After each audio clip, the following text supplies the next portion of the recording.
My daughter's new husband dumped a bucket of rotting garbage juice on my head in the middle of an $85,000 wedding reception.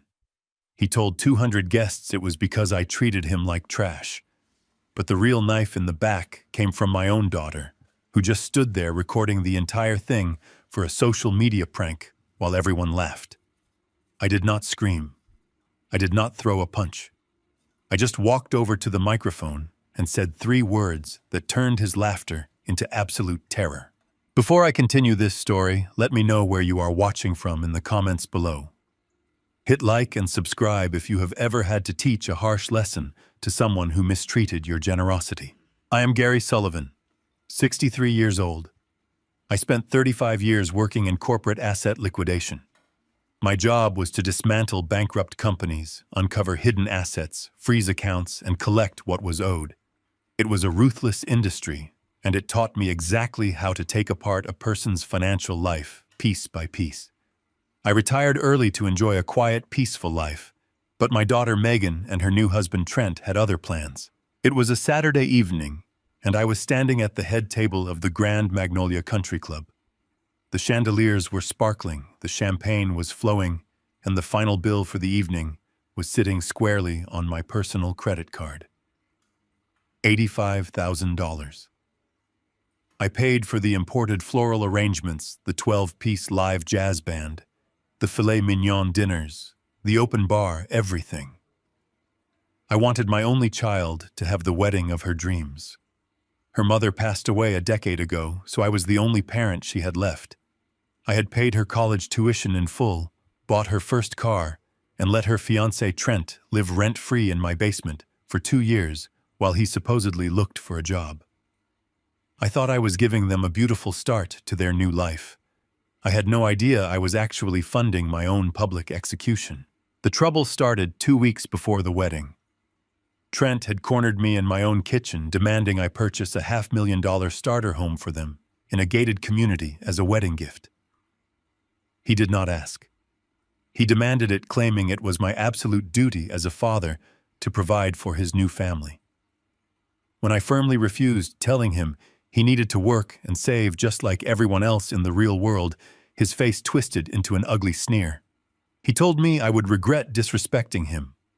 I thought it was just the empty threat of an arrogant, entitled boy. I was wrong. It was a promise. The wedding reception was in full swing when Trent tapped his glass with a silver fork, asking for everyone's attention for a special toast. I stood up, adjusting my tailored suit, ready to raise my glass to the newlyweds. But Trent did not have a champagne flute in his hand. He stepped out from behind the long table holding a gray industrial plastic bucket. He must have bribed a busboy to let him drag it straight out of the catering kitchen's dumpster area. The smell hit me before the words did. It was a sickening, suffocating stench of rotting food, sour milk, stale beer, and whatever else had been thrown away by the kitchen staff that week. He stood right next to me, looking out at the crowd of 200 dressed-up people. He pointed a finger directly at my chest. He announced loudly into his lapel microphone that I was a cheap, controlling old man who refused to buy them a house. He twisted my financial boundaries into a fabricated story of abuse, claiming I held my wealth over their heads to keep them trapped. He said I treated him like garbage, so I deserved to smell exactly like it, like garbage. Then, with a vicious, practiced swing, he tipped the heavy bucket forward. Cold, slimy liquid crashed over my head and shoulders. Tomato skins, wet coffee grounds, and rancid kitchen grease plastered my gray hair and soaked instantly through the expensive fabric of my suit. The foul liquid dripped down my forehead, stinging my eyes, and ran down my neck beneath my collar. The physical shock was paralyzing, but the silence in the room was even worse. It lasted for exactly 2 seconds. Then someone at a back table chuckled. Then another person laughed. Within moments, almost the entire room was roaring with laughter. Trent's college friends were howling, banging their fists on the tables in amusement. I wiped the foul sludge from my eyes, blinking rapidly. My heart was pounding heavily in my chest. I looked immediately to my left, searching for Megan. I expected her to scream in horror. I expected her to push Trent away, to grab a napkin, to help me to show even a fraction of the humiliation I was feeling. She did none of those things. My daughter, the little girl I had sacrificed everything for, was standing a few feet away. She was holding her phone up with both hands, the camera lens pointed directly at my dripping face. She was giggling. I watched her tap the screen to make sure she was getting the best angle of my absolute degradation. She was in on it. They had planned this entire spectacle. She wanted a viral prank video to post online, and she was perfectly fine sacrificing my dignity to get her internet fame. That was the exact moment the father she knew died. The unconditional love, the endless patience, the open wallet. It all vanished in a single heartbeat, replaced entirely by the cold, calculating mind of an asset liquidator. Every eye in the room was fixed on me. They were waiting for the angry father to explode. They wanted me to yell, to curse, to throw a punch. They wanted a screaming match to make the video even more dramatic and viral. I did not give them one. Anger is loud, messy, and reckless. True power is entirely silent. I reached into my soaked jacket pocket, pulled out a dry handkerchief, and methodically wiped the rancid grease from my face. I stepped out from behind the head table, walking carefully around the puddle of garbage juice spreading across the polished marble floor. The crowd parted slightly as I walked straight toward the DJ booth. The DJ, a kid in his 20s, looked absolutely terrified as I approached. I reached right over his sound console and pulled the main microphone off its metal stand. I turned back to face the sprawling ballroom. The laughter began to die down rapidly. The room grew uncomfortably quiet as 200 people waited with bated breath for my reaction. I looked past the sea of guests. I looked past my daughter, whose phone was still recording every single second. I locked eyes directly with Trent.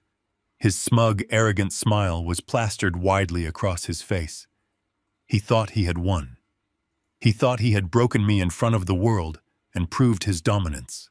I brought the microphone to my mouth. I did not raise my voice. I did not shout. I spoke with absolute, terrifying clarity that echoed through the speakers. I canceled everything. I dropped the microphone. It hit the wooden dance floor with a loud thud, sending a sharp screech of feedback through the sound system. I turned my back on the room, walked out the heavy double doors, and headed down the long carpeted hallway toward the valet stand. I did not look back. I did not rush. My stride was even and measured. I knew exactly what was about to happen. Before I even reached the front steps to hand the valet my parking ticket, the live jazz music inside the ballroom abruptly cut off. A heavy, anxious silence hung in the air for just a moment. Then the heavy wooden doors burst open behind me, and the frantic, panicked sound of Trent screaming at the venue manager echoed out into the cool night air. The realization had just hit him, and my night was just beginning. I walked out of the country club, and the cool evening air hit my face. My tailored suit was still damp, clinging heavily to my shoulders, and reeking of sour milk and rotting garbage, but my mind was completely clear. The valet brought my car around, staring at my ruined clothes with wide, shocked eyes. I did not offer him an explanation. I simply handed him a $20 tip and slid into the driver's seat. The heavy door closed instantly, shutting out the faint sounds of the frantic commotion echoing from the country club lobby. I sat there in the quiet darkness of the leather interior for a long moment. I took a slow, deep breath, letting the adrenaline of the public confrontation fade into cold, calculated focus. Then I reached into the center console and turned my cell phone back on. It immediately began to vibrate violently in my hand, lighting up the dark cabin with a relentless flood of notifications. I did not need to guess what was happening inside that ballroom.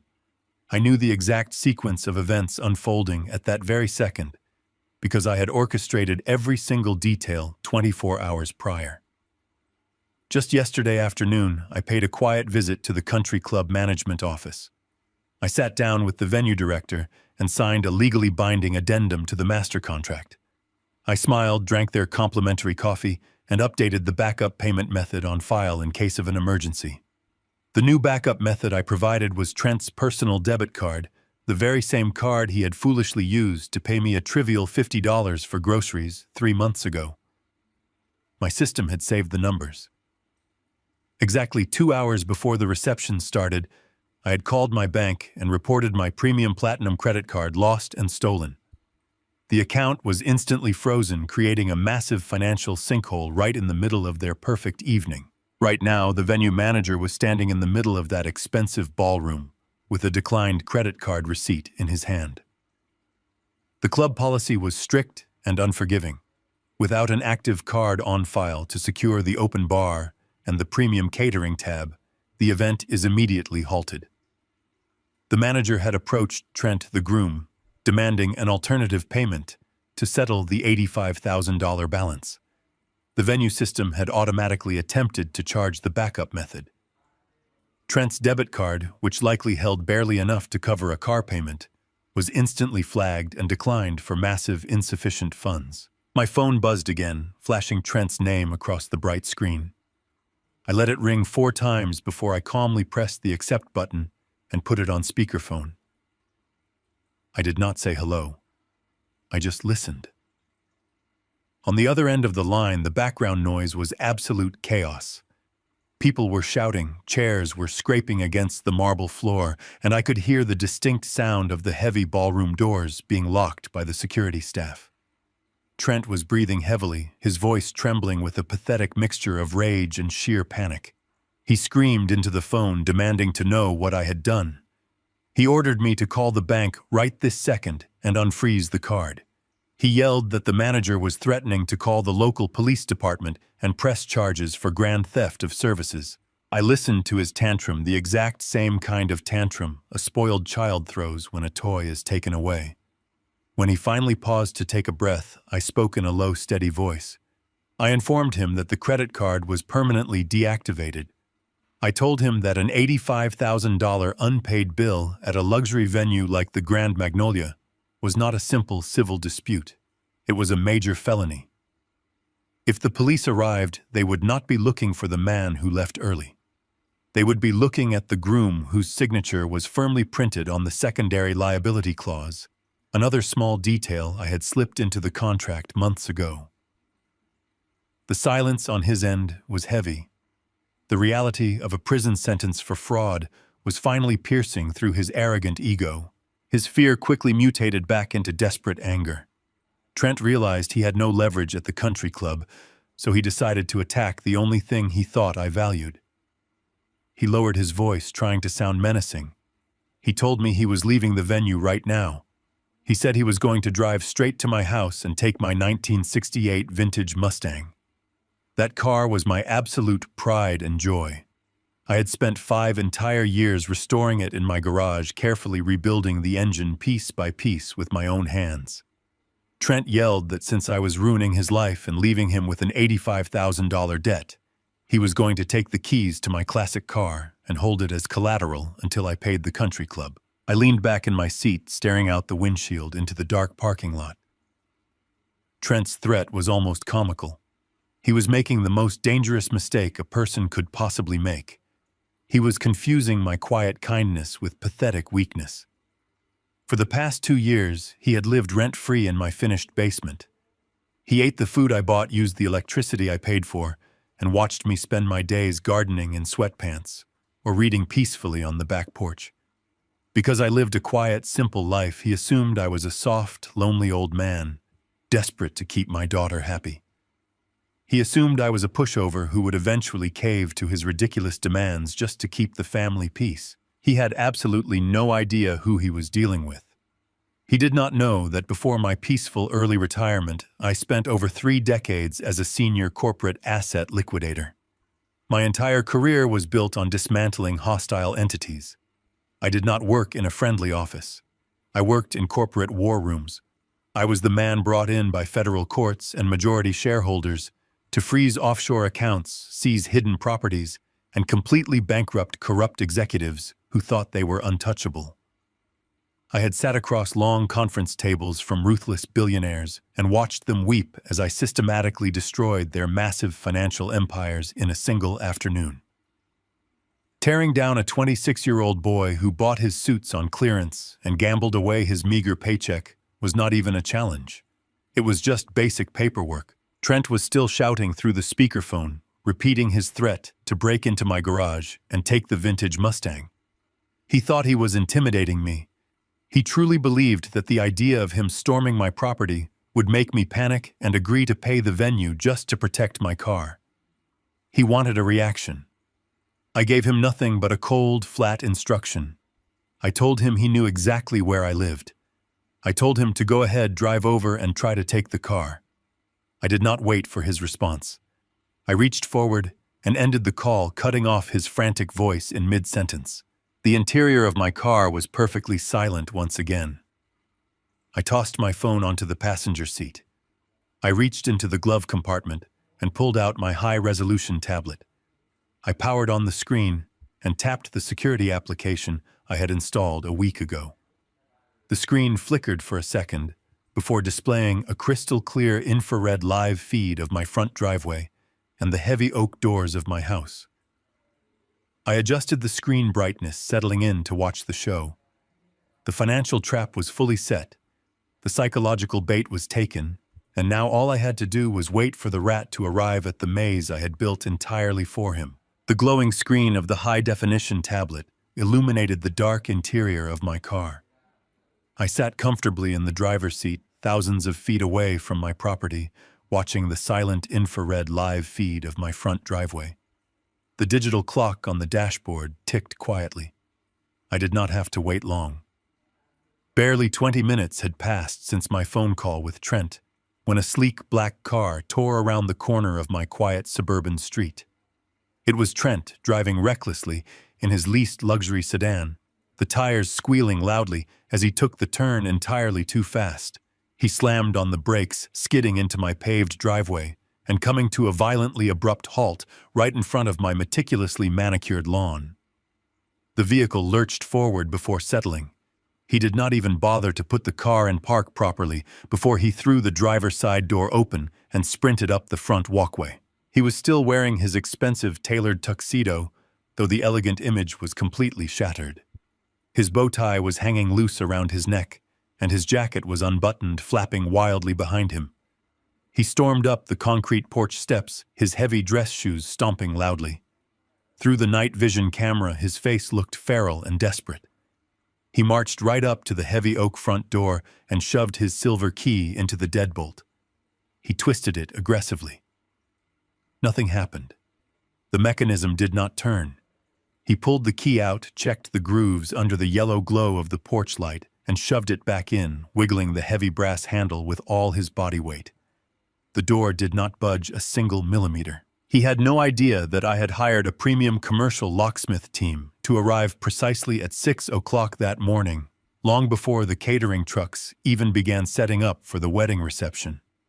They had completely stripped out the old residential hardware and installed reinforced steel security deadbolts on every single entry point. My house was no longer a welcoming family home where he could crash indefinitely. It was a sealed, impenetrable vault. Trent lost whatever tiny shred of composure he had left. He took a step back and kicked the solid oak door with the bottom of his leather shoe. The heavy thud vibrated through the sensitive microphone on my camera system, but the door stood perfectly solid. He kicked it again, shouting angry curses into the quiet, peaceful night. Then the passenger side door of the luxury sedan opened. My daughter Megan stepped out into the driveway. She was still wearing her elaborate, incredibly expensive white silk wedding gown. The long, delicate train dragged mercilessly across the dirty asphalt as she hurried up the walkway to join her furious new husband. She looked frantic, waving her arms and asking him what was wrong and why his key was not opening their home. I reached out and pressed my thumb against the microphone icon on my tablet screen. A small green light blinked, indicating the two-way audio feed was live. I leaned close to the device and spoke. My voice projected loudly and with absolute chilling clarity through the hidden outdoor security speakers installed above the porch. I told them to step away from the door immediately. Trent jumped backward in sheer shock, his head snapping around frantically to locate the camera lens. Megan gasped loudly, clutching the heavy skirt of her wedding dress to her chest. I kept my voice entirely devoid of emotion, speaking with the clinical detachment of a corporate auditor. I informed them that they were currently standing on private property without authorization. I explained slowly that as of last Thursday afternoon, the deed to the entire estate had been legally transferred into an irrevocable corporate trust. I was no longer the sole legal owner, merely the primary managing trustee, which meant their previous residency status was entirely null and void. I told them they were officially trespassing, and the authorities would be notified if they did not leave. Megan stepped directly under the bright porch light, looking straight up into the camera. Her face was streaked with running black mascara. She began to cry, but it was not a cry of genuine heartbreak or remorse for what she had allowed to happen at the reception. It was the loud, dramatic weeping of a spoiled child who had suddenly been told she could not have her way. She begged me to open the door. She wailed that I was ruining her perfect wedding night and that she just wanted to go inside to gather her childhood belongings. She claimed she needed her memory boxes, her old photo albums, and the precious things that made her feel safe in this world. She was trying to play the emotional victim, hoping my fatherly instincts would override my logic and force me to unlock the fortress. I did not feel a single ounce of sympathy. I stared at her crying face on the digital screen and pressed the microphone button once more. I told her she was free to arrange a legally supervised pickup of her old stuffed animals and high school yearbooks at a later scheduled date. But I firmly reminded her that her so-called precious childhood belongings did not include the items in that house that were actually valuable. I let a heavy, suffocating silence hang in the air for 5 long seconds before I dropped the anvil. I told her those belongings certainly did not include the 3-carat vintage diamond necklace that had belonged to her late mother. Megan stopped crying instantly. She looked utterly confused, her brow furrowing as she stared at the camera lens trying to process my words.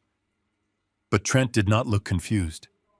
The color drained completely from his face, leaving him looking sickly and pale under the porch light. I continued speaking, my voice cutting sharply through the cold night air. I told Megan that she might want to ask her brand new husband why that beautiful $30,000 family heirloom was no longer resting safely inside the hidden floor, safe in my basement. I suggested she ask him exactly how much cash a seedy downtown pawnshop handed him for it late last month, and whether that stolen cash went toward building their future together or toward paying off a massive underground sports gambling debt. Trent looked like the concrete porch had just opened up and swallowed him whole. His entire arrogant facade was cracking wide open in real time. The tough, entitled guy who confidently poured garbage juice on my head was completely gone. He realized in that exact second that I did not just freeze a credit card at a country club. He realized I knew absolutely everything. If I knew about the pawn shop, I knew about his debts. If I knew about his debts, I knew the terrifying extent of his lies. He spun around, grabbing Megan aggressively by the arm. She was stammering, trying to pull away, asking him what I was talking about, and demanding to know if it was true about her dead mother's necklace. He did not answer her questions. He just pulled her violently down the porch steps, his eyes darting around wildly, as if federal agents were about to pull up to the curb at any second. He dragged his confused bride across the front lawn, ruining her white satin shoes in the damp grass, and shoved her forcefully into the passenger seat of his car. He slammed the heavy door shut, ran around to the driver's side, and threw himself behind the wheel. The tires screeched violently against the asphalt as he threw the car into reverse, backed out recklessly into the dark street, and sped away into the night. I watched their glowing red taillights disappear around the corner. I knew exactly what his panicked, racing brain was thinking. He needed time. He needed to escape the immediate fallout. Get Megan isolated away from me so he could manipulate her with more lies and figure out a way to survive the total financial ruin I had just unleashed upon him. He thought he had the perfect escape route already planned and fully paid for. Their luxurious 2-week first-class honeymoon to Maui was scheduled to depart from the international terminal later that night. They were heading straight for the airport to run away from the wreckage. I turned off the tablet screen, started my car engine, and pulled slowly out of the country club parking lot. Let him run to the airport. The trap waiting for him at the check-in counter was going to be far worse than a locked door. The drive to the international airport took exactly 45 minutes. I parked my car in the short-term garage and made my way into the massive, brightly lit departure terminal. It was past midnight, but the international concourse was still bustling with late-night travelers. I found a quiet table at a corner coffee shop that offered a perfect, unobstructed view of the premium first-class check-in counters for Pacific Airways. I ordered a black coffee, sat down in the uncomfortable metal chair, and watched the sliding glass doors at the front of the terminal. I knew Trent was a creature of predictable habit. When faced with a crisis, he could not manipulate his way out of his immediate instinct was to run away and hide behind the illusion of luxury. 30 minutes later, they walked through the automatic doors. Trent was aggressively pushing a brass luggage cart piled high with brand-new designer suitcases. He was still wearing his ruined tuxedo jacket, though he had finally managed to button it to hide the worst of the garbage juice stains. Megan was walking quickly beside him. She had thrown an oversized gray sweatshirt over the top of her expensive silk wedding gown, but the heavy white skirt and the filthy, ruined train were still dragging across the polished terminal floor. She looked exhausted and deeply confused, constantly looking around, as if she expected the police to jump out from behind a pillar. Trent, on the other hand, looked incredibly arrogant. He marched directly past the long winding line of economy passengers and headed straight for the exclusive first-class red carpet lane. He believed that once he got past the security checkpoint and settled into a reclining leather seat with a glass of free champagne, all of his problems would simply disappear. I took a slow sip of my coffee and watched him confidently slide their passports across the high marble counter to the ticketing agent. He leaned against the desk, running a hand through his hair, projecting the image of a wealthy young executive off on a luxurious vacation. He had absolutely no idea that the ground beneath his feet was already completely gone. The luxurious 2-week honeymoon to Maui was supposed to be my ultimate wedding gift to them. Trent had bragged to all of his friends about the oceanfront suite and the private helicopter tours. But there was a crucial detail I had conveniently left out when I presented them with the itinerary. I did not pay for those first-class flights or that expensive resort with a regular credit card. I booked the entire trip using my executive corporate travel miles. During my 35 years as an asset liquidator, I spent thousands of hours flying across the globe to seize international bank accounts. I had accumulated millions of premium reward miles. But corporate accounts operate under entirely different, highly restrictive legal rules compared to personal accounts. The miles belong strictly to the holding company. They are completely non-transferable and can be revoked at any time without prior notice if the primary account holder withdraws their direct authorization. From my seat at the coffee shop, I watched the ticketing agent type the passport information into her computer. Suddenly, she stopped typing. She frowned, staring at her monitor, as a bright red notification banner likely flashed across her screen. She clicked her mouse a few times, picked up a telephone on her desk, and spoke in hushed tones to a supervisor. Trent leaned forward, his confident posture slipping slightly. He tapped his fingers impatiently on the marble counter, demanding to know what the delay was. The agent hung up the phone and looked at Trent with a tight, professional smile. She informed him that their reservation did not exist. She explained that the booking had been flagged for unauthorized use of corporate assets and was permanently canceled just 30 minutes ago. Trent exploded. He slammed his fist down on the counter, startling the passengers in the adjacent lines. He shouted that there was a mistake, that the tickets were fully paid for, and that she needed to print their boarding passes right this second. The agent remained completely calm. She reached under the counter, pulled out the preliminary paper tickets that had been printed before the system locked them out, and methodically tore them right down the middle. She dropped the pieces into the trash can and firmly asked Trent to step aside so she could help the next customer. That was my cue. I stood up from my table, left my coffee cup on the counter, and walked slowly across the terminal floor. The bright fluorescent lights hummed above me. As I approached the first-class lane, Trent was still screaming at the agent, his face turning a dark shade of red. Megan was pulling softly on his sleeve, begging him to stop causing a scene. I stepped right up behind him and spoke his name quietly. Trent whipped around, his eyes going wide with absolute shock.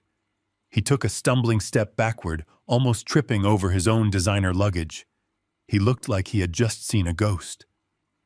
Megan covered her mouth with both hands, tears instantly welling up in her eyes again. I did not raise my voice or show any emotion.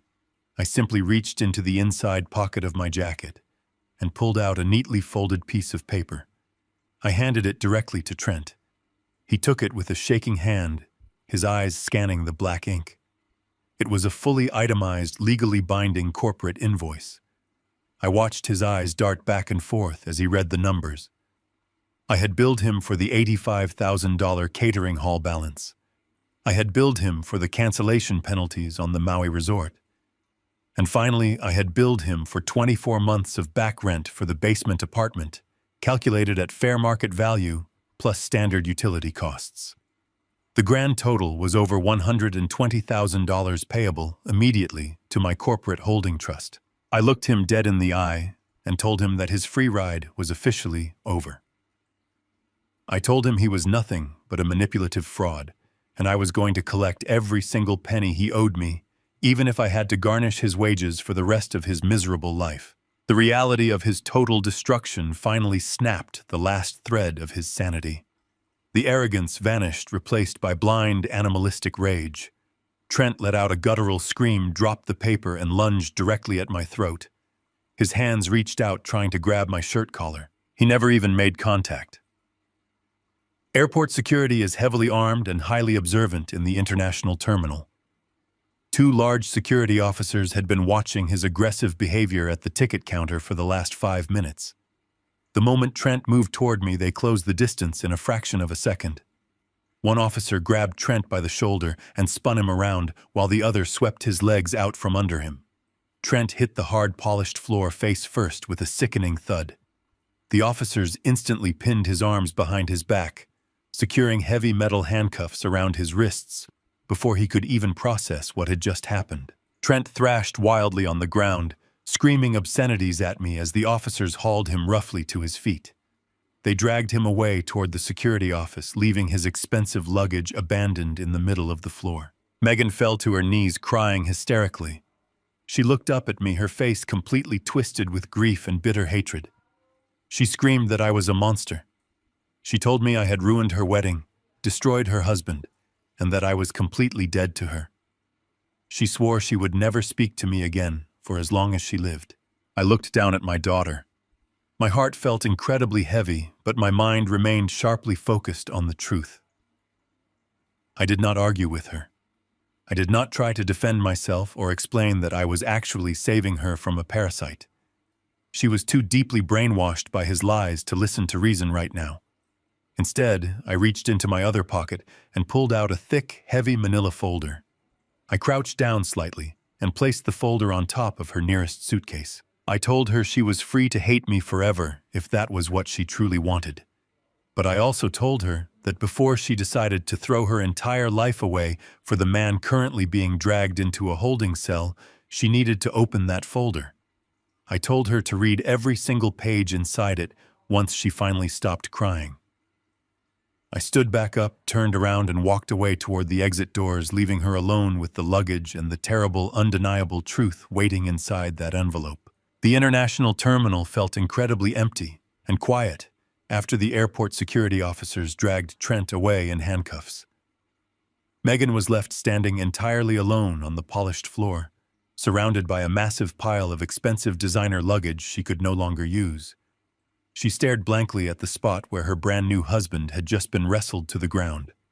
Her mind was desperately trying to process the violent and sudden end to her perfect wedding night. She slowly lowered herself onto a nearby metal waiting bench. Her heavy white silk wedding dress gathered around her feet like a collapsed parachute. For a long time, she just sat there, in the bright fluorescent light, sobbing quietly, into her trembling hands. But eventually, her tear-filled eyes drifted over to the large, heavy manila folder I had left resting squarely on top of her leather suitcase. She stared at it as if it were a venomous snake ready to strike. She wanted to throw it directly into the nearest airport trash can. She desperately wanted to believe that her father was simply a cruel and bitter old man who was trying to ruin her happiness out of pure spite and jealousy. But the tiny, persistent sliver of doubt that had been quietly growing in the back of her mind for months finally forced her hand. She reached out with shaking fingers and picked up the thick envelope. She peeled back the metal clasp and slid the heavy stack of printed papers onto her lap. She was fully expecting to find a letter of apology or perhaps a formal legal document explaining the canceled honeymoon flights. Instead, the very first page she saw was a brightly highlighted financial bank statement. It was not a copy of a checking account belonging to Trent. It was a direct copy of her own private savings account. This was the exact account she had been faithfully depositing her hard-earned money into since she was a young teenager working summer jobs. She had foolishly given Trent the digital login credentials 2 months ago because he insisted they needed to merge their finances to prepare for buying a large house together. She scanned the long descending columns of numbers, and her blood ran completely cold in her veins. Page after page showed massive, unexplainable cash withdrawals. $500 here and $2,000 there. The money was being transferred in rapid succession to a series of obscure offshore holding companies and wire services. She flipped frantically to the next document in the stack. It was a detailed summary report compiled by my private investigator, directly connecting those exact wire transfers to a notorious underground sports gambling ring operating in the city. Trent had not been saving a single penny for their future home. He had been systematically and ruthlessly siphoning her entire life savings to pay off a catastrophic betting addiction that was spiraling out of control. Megan felt physically sick to her stomach, but she could not stop reading the pages. She pulled the next batch of papers from the heavy envelope. These were not financial records or bank statements. They were high-resolution color prints of private text message conversations. My investigator had acquired a complete forensic extraction of the digital communications belonging to Trent. Megan recognized the small profile pictures immediately. It was a private group chat between Trent and his 3 groomsmen. These were the exact same men who had laughed the absolute loudest when the rotting garbage juice was dumped all over my head at the reception. She read the timestamps printed at the top of the page. The conversation had taken place exactly 3 days before the wedding ceremony. She read the cruel words her fiancé had typed, and her heart shattered into a million jagged pieces right there in the airport. Trent was openly bragging to his friends about his massive gambling debts and explaining exactly how he was going to solve his money problem. He outlined a meticulously calculated plan to publicly humiliate me in front of 200 wealthy guests. He wrote that he needed to create a massive and chaotic distraction that would force me to leave the reception hall in absolute disgrace. He explicitly stated that while everyone was distracted by my humiliation, and while I was rushing out to the parking lot to clean myself, he was going to slip away to the gift table. His entire goal was to break open the decorative birdcage and steal all the thick cash envelopes our relatives had brought as wedding gifts. He did not throw the rotting garbage on me because he was angry about the house. He did it as a calculated smokescreen to rob his own wedding guests blind so he could pay off a violent bookie who was threatening him. And even worse, he joked with his groomsmen about how incredibly stupid Megan was for believing his romantic lies. He called her a gullible meal ticket and bragged that once they were legally married, he would have full, unrestricted access to my corporate retirement accounts. Megan sat in the brightly lit terminal reading the vile and disgusting words of the man she had just sworn to love forever. The beautiful illusion of her fairy tale romance was completely incinerated right there in her lap. But the human mind is a strange and incredibly stubborn thing. When faced with an agonizing truth that destroys everything a person believes, their brain will often choose the comfort of a familiar lie. Cognitive dissonance took completely over her rational thoughts. Megan simply could not reconcile the charming and loving man who had proposed to her with the cold and calculating monster described in those printed pages. Her breathing became rapid and shallow as panic set in. She shoved the papers aggressively back into the envelope while her hands shook violently. She pulled her cell phone from her purse and immediately dialed my number. I was sitting in my car in the airport parking garage watching the rain begin to fall against my windshield when my phone lit up with her name. I answered silently. I did not need to say hello or ask how she was doing. I just listened to her erratic breathing over the speaker. When she finally spoke, her voice was high-pitched and thick with heavy tears. She screamed through the phone that I was a terrible liar. She told me the documents were completely fake and that I had paid someone to manufacture the text messages just to destroy her marriage. She said the bank statements were forged and that Trent would never steal money from her. Her voice cracked loudly as she accused me of being insanely jealous of her new life. She completely rejected the undeniable evidence sitting right in her lap. She told me I was sick and paranoid, and that she was going straight to the local police precinct to post his bail money. She swore she would stand by her husband and fight me in civil court for everything I had put them through tonight. I listened to her desperate and pathetic defense of a man who viewed her as nothing more than a personal bank machine. I felt a deep and profound sadness for my daughter, but I knew I could not force her to see the truth until she was truly ready to open her eyes. I spoke very softly and calmly into the receiver. I told her that she was an adult, making her own choices now. I warned her that if she walked into that police station and bailed out a predator, she would be permanently tying herself to a sinking ship. I told her I loved her, but I would not let her drag me under the water with him. Then I quietly ended the call and put my phone away.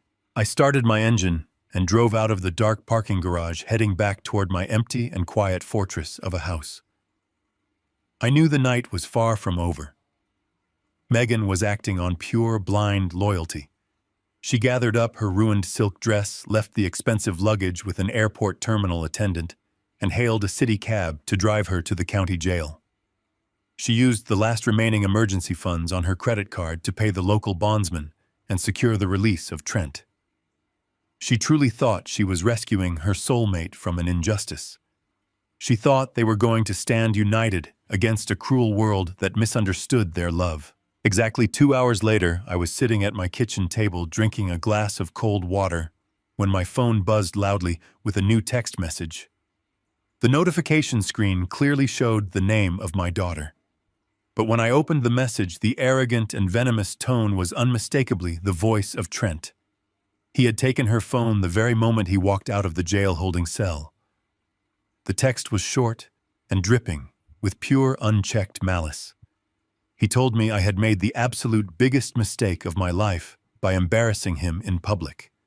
He said I was going to pay dearly for every single second he spent wearing metal handcuffs. And then he typed the final sentence that sealed his absolute doom.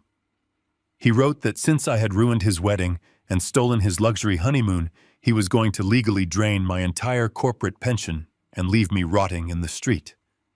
He thought he was declaring a war he could win. He had no idea he was just handing me the exact legal ammunition I needed for his final execution. I sat at my kitchen table watching the morning sun slowly rise over the trees in my backyard.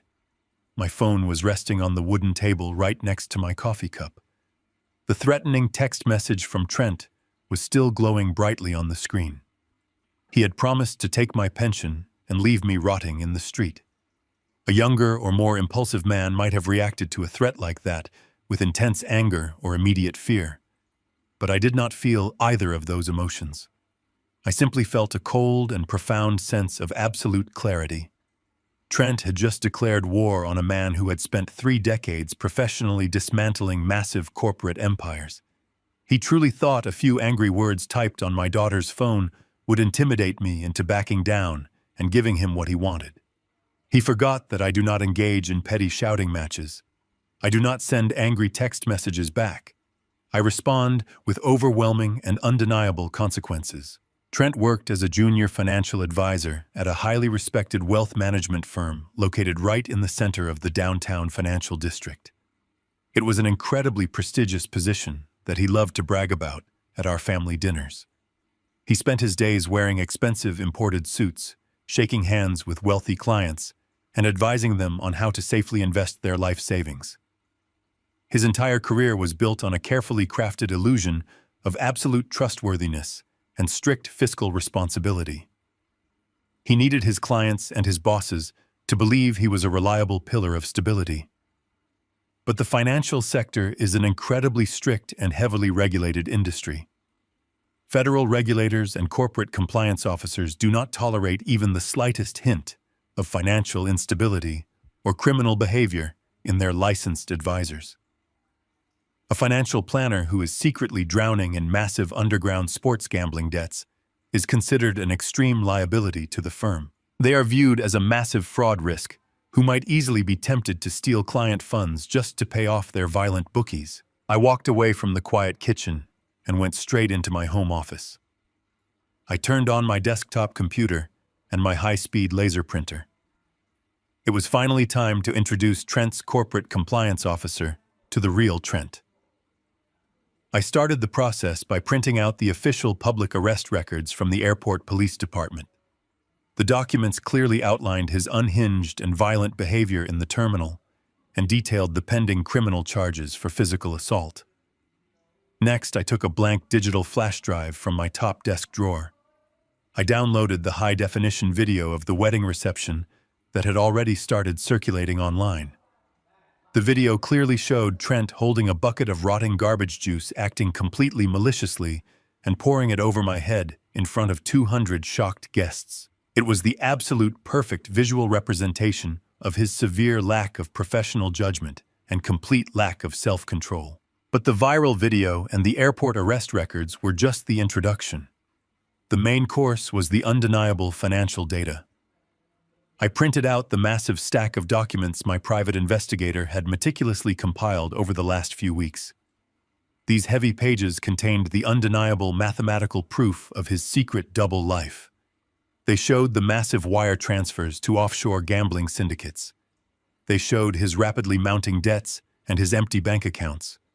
I took all of these damning documents and placed them perfectly inside a thick cardboard shipping envelope. I did not write an angry or emotional letter to accompany the evidence. Corporate lawyers and compliance officers do not care about family drama or broken hearts. They only care about immediate liability and risk management. So I typed a single-page cover letter that was entirely factual and polite. I introduced myself simply as a concerned citizen bringing a critical regulatory violation to their immediate attention to protect their clients.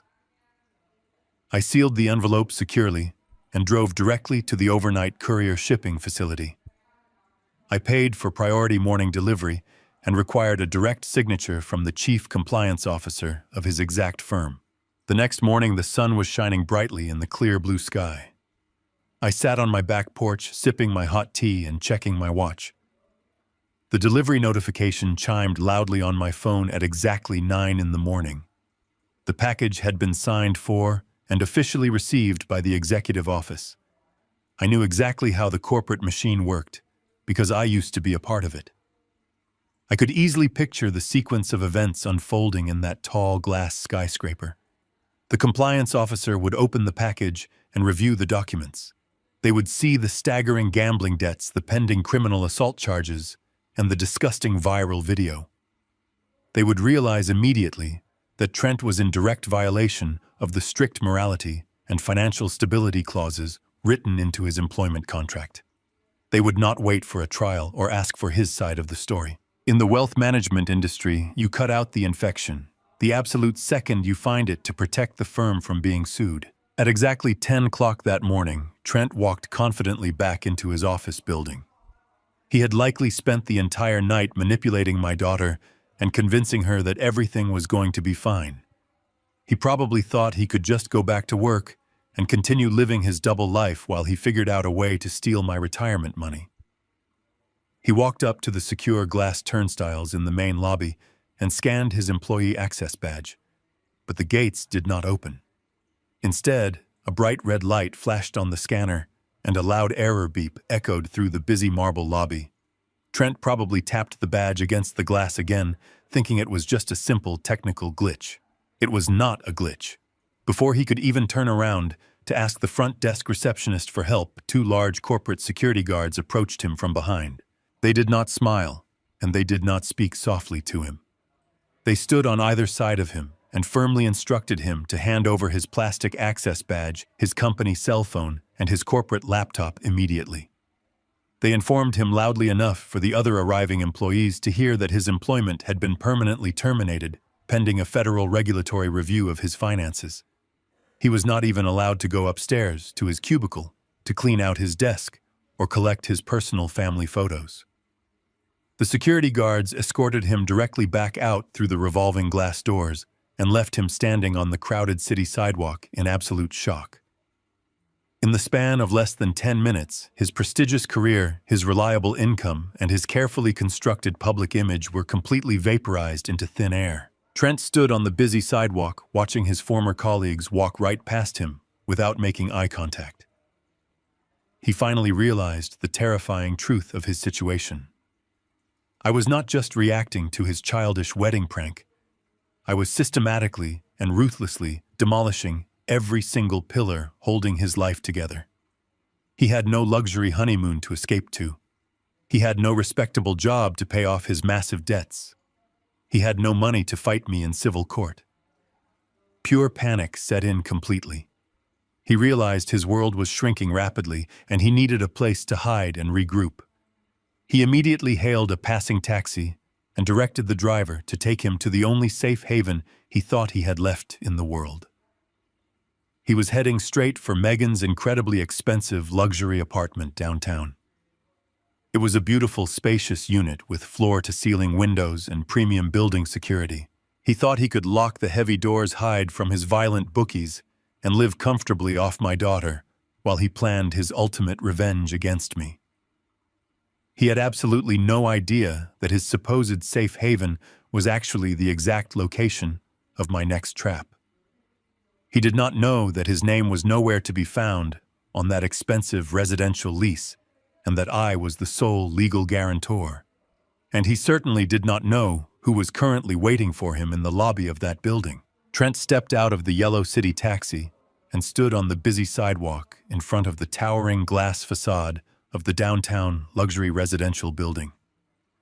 The sun was shining brightly, but his world was rapidly turning pitch black. He looked up at the massive structure where my daughter Megan lived. It was an incredibly expensive high-rise apartment complex, featuring a fully staffed concierge desk, a private indoor swimming pool, and sweeping views of the city skyline. Trent had practically moved himself in the moment they got engaged, treating the premium apartment like his own personal castle. He truly believed that once he was inside those heavy revolving glass doors, he would be completely safe from the financial destruction I was raining down upon him. He thought he could lock himself in the master bedroom, hide from the violent bookies he owed money to, and live comfortably off the lavish lifestyle I had been funding. He had absolutely no idea that I was already 10 steps ahead of his pathetic escape plan. He walked through those revolving doors and marched across the polished marble floor of the grand lobby. He was still wearing the filthy stained tuxedo trousers from the wedding reception, and his hair was a disorganized mess. He probably expected the friendly daytime concierge to greet him with a warm smile and open the private elevator bank for him. But the concierge did not smile. Instead, the building property manager, a tall and incredibly stern man in a flawless gray suit, stepped directly into Trent's path and blocked his access to the elevators. The manager held a crisp white envelope in his right hand. He looked at Trent with an expression of complete professional disdain. He did not welcome him home. He calmly and firmly asked Trent to confirm his identity. When Trent aggressively demanded to know what was going on, the manager handed him the white envelope. He informed Trent that his access privileges to the residential tower had been permanently revoked. Trent tried to puff out his chest and use his arrogant corporate voice, claiming that his wife lived in the penthouse unit and that he had every legal right to go upstairs. The manager remained entirely unfazed by the childish display of temper. He explained the situation with the cold precision of a man who dealt with difficult tenants every single day. He informed Trent that the master lease for the apartment was entirely in my name. I was the sole legal guarantor and the only authorized signatory on the contract. Furthermore, the manager explained that I had personally visited the leasing office at 9 o'clock on the morning of the wedding while the caterers were busy setting up the reception hall. I had sat at his desk, signed the early termination paperwork, and handed him a cashier check to cover the severe financial penalty for breaking the lease without standard notice. The manager looked Trent dead in the eye and told him that the apartment was officially surrendered back to the building management. He stated clearly that Trent and Megan had exactly 48 hours to pack their personal belongings and completely vacate the premises before building security physically removed them for trespassing. Trent was completely paralyzed. The lobby spun around. He tried to argue, trying to threaten the manager with absurd lawsuits, but his voice cracked and faltered. The manager simply turned his back and walked away, leaving Trent standing alone in the massive lobby holding the eviction notice in his shaking hands. He had nowhere left to run. Later that afternoon, I was sitting in the quiet comfort of my home office when my cell phone began to ring. The caller identification displayed Megan's name. I took a slow breath and answered the call. I did not speak first. I just listened. Megan was crying hysterically on the other end of the line. The arrogant and bitter tone she had used at the airport was completely gone, replaced by the terrifying realization that her entire world was collapsing. She told me through heavy sobs that the property manager had just slipped a formal 48-hour eviction notice under her front door. She said she was terrified because Trent had lost his job, and they had absolutely no money to secure a new apartment. She begged me to help her. She pleaded with me to let them come stay at my house just for a few weeks while Trent looked for a new job, and they figured out a plan to get back on their feet. I listened to my daughter cry, and my heart felt heavy, but my resolve remained as solid as steel. I told her in a calm and steady voice that my house was completely closed to Trent. I explained that I would never allow a man who stole her life savings and publicly assaulted me to cross my threshold ever again. However, I told her that I was still her father, and I would never let my own child sleep on the city streets. I offered her a lifeline. I told her I would immediately book and pay for a safe, clean room at a budget motel on the edge of town. I promised to buy her groceries and help her figure out her next steps. But I gave her one absolute non-negotiable condition. I told her she had to come to the motel entirely alone. She had to leave Trent behind and finally walk away from his endless web of toxic lies. The phone line went quiet for a few seconds. I could hear muffled whispering in the background. Trent was standing right next to her, listening to every single word I said. He knew that if Megan left him, he would be completely defenseless and homeless. He immediately began his psychological manipulation. I could hear his desperate voice bleeding through the phone speaker. He started twisting my genuine offer of help into a malicious weapon. He told Megan that I was an abusive, controlling monster who was trying to intentionally isolate her from the only person who truly loved her. He whispered venomous lies into her ear, telling her that I was jealous of their marriage and that I was intentionally making them homeless just to force her to obey my commands. He played the ultimate victim, preying directly on her deeply ingrained sense of loyalty and her fear of abandonment. I waited patiently while he brainwashed her right in front of me. When Megan finally spoke again, her voice had hardened. The terrified girl asking for her father was gone, and the fiercely defensive wife had returned. She told me that she saw right through my manipulative games. She accused me of trying to buy her love and stated proudly that true marriage meant sticking together through the absolute worst times. She said she would never abandon her husband just because we were going through a difficult financial patch. Then she revealed their grand survival strategy. Trent had frantically searched the internet for local housing laws and convinced her they had a foolproof plan. Megan confidently informed me that they were not leaving the apartment. She said Trent told her about squatter rights and tenant protection laws. They had decided to completely ignore the eviction notice, lock the doors, and fight the building management in civil housing court. She gloated that the local legal system was incredibly backed up, and it would take the judge at least 6 months to formally process the eviction paperwork. They thought they had brilliantly secured half a year of free luxury housing while they formulated a plan to sue me for emotional distress. She told me to leave them alone and hung up the phone with a loud click. I sat back in my leather office chair and took a sip of my coffee. I was not angry, and I was certainly not surprised. I had fully anticipated this exact desperate reaction. Cornered animals will always try to dig their claws into the very last piece of ground they stand on. They truly believed they were entering a slow-moving civil housing dispute. They thought they were going to play games with tenant protection laws and drag the process out for months. But they were playing the wrong game on the wrong board against an opponent who never loses. I did not call the local police to complain about their refusal to leave. I did not call the property manager to ask for an extension. Instead, I picked up my phone and dialed the private number of Vincent, my longtime corporate attorney, and one of the most ruthless litigators in the state. Vincent answered on the first ring.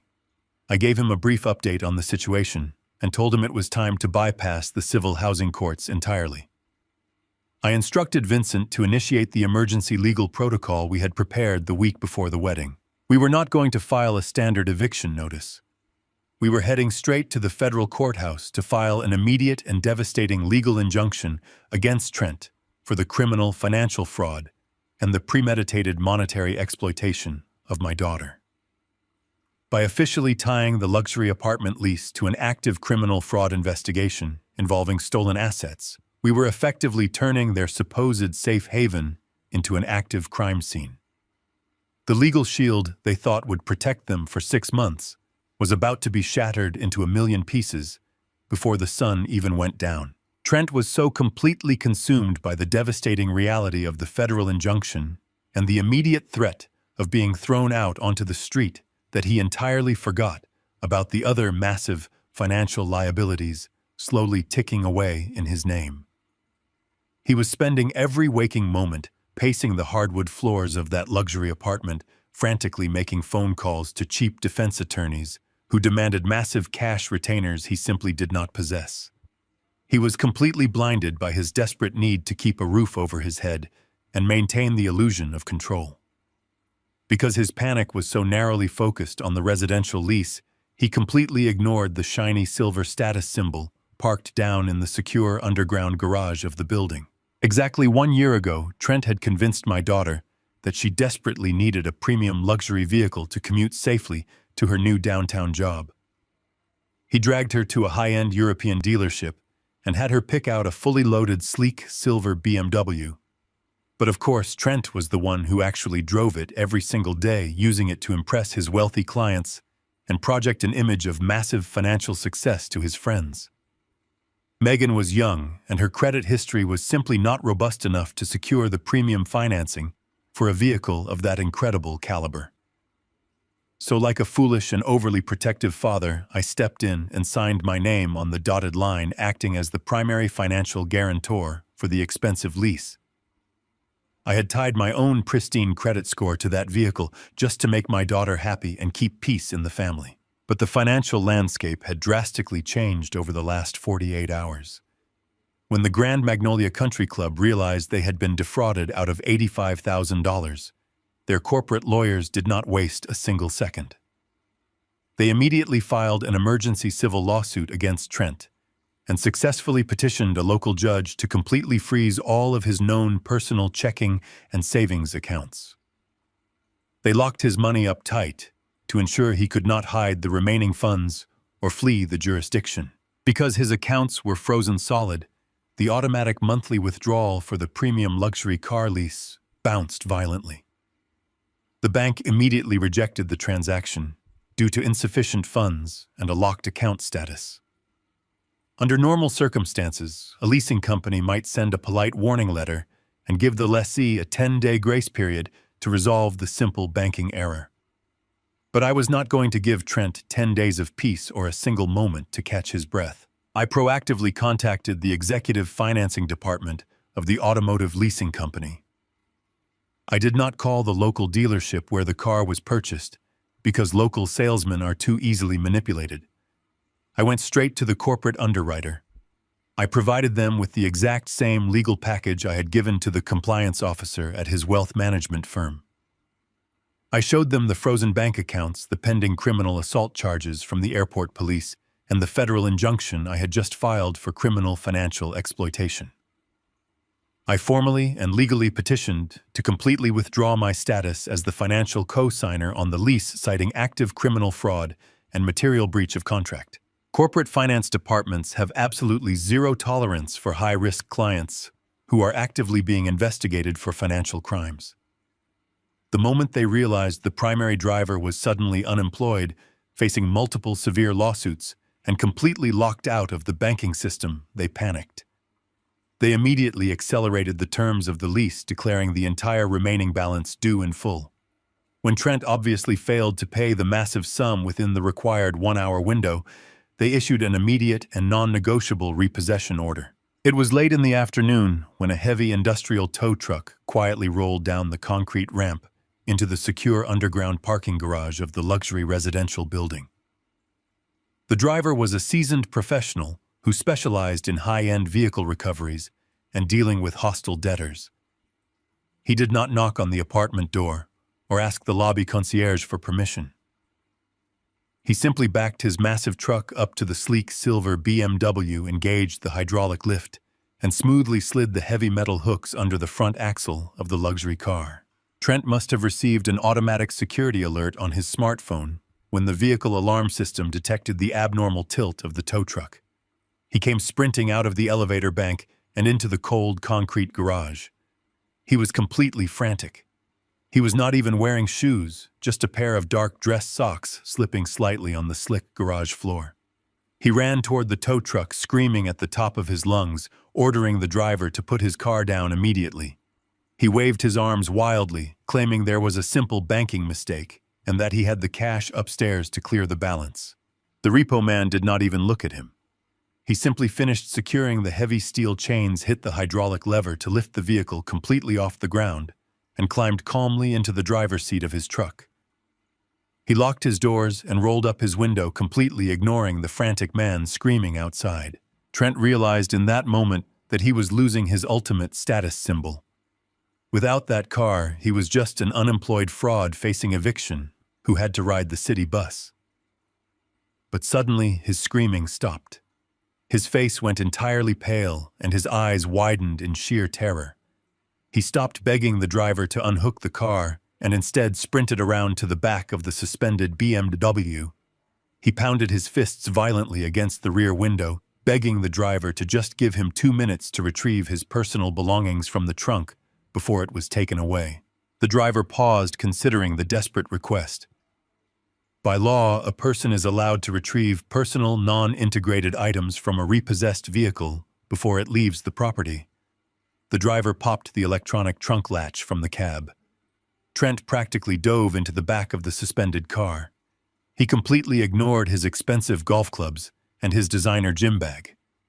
His hands dug frantically under the spare tire compartment, pulling away the heavy carpeted lining. He pulled out a sleek, heavy metal briefcase.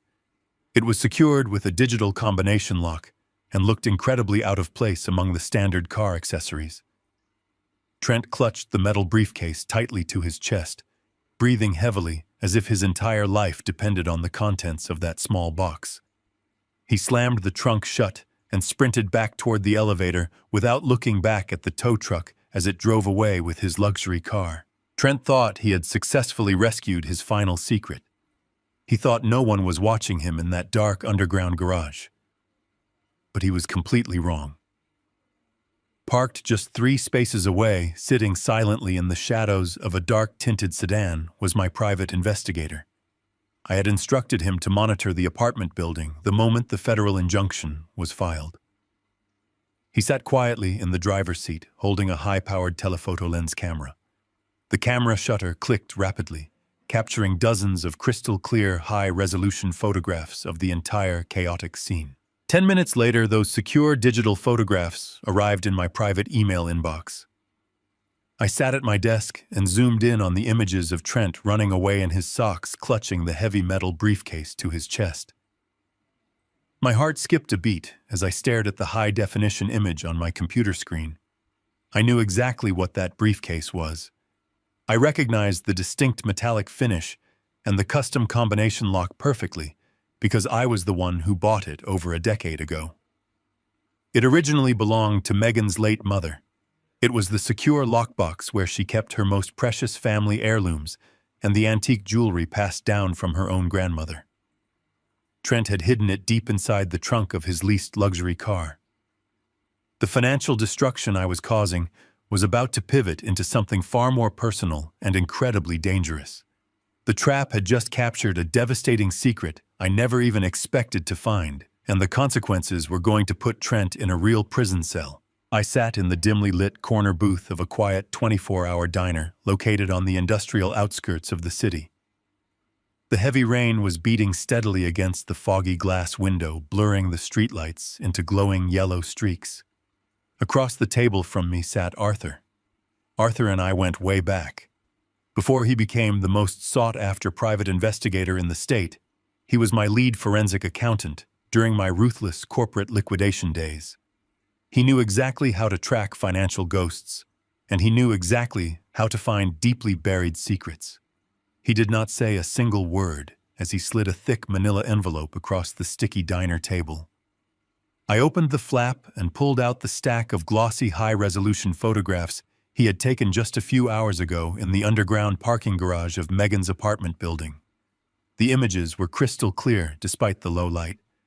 They showed Trent standing in his dark dress socks, his face completely pale with sheer panic. He was desperately clutching a sleek metal briefcase tightly to his chest, while the heavy tow truck hauled his leased luxury vehicle away into the night. Arthur took a slow sip of his black coffee and told me that Trent guarded that metal box like it contained the nuclear launch codes.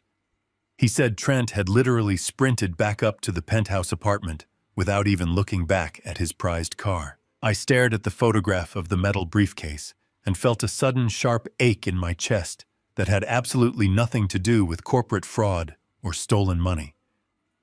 I knew exactly what that silver box was because I was the very person who purchased it over 15 years ago. It belonged to Megan's late mother.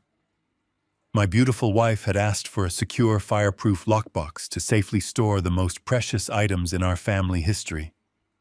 That specific case was supposed to hold her grandmother's antique heirloom jewelry. There were vintage sapphire rings, delicate pearl necklaces that glowed in the light, and a custom diamond brooch that had been in her family for 3 entire generations. Before she passed away, she held my hand and made me promise to keep that jewelry safe.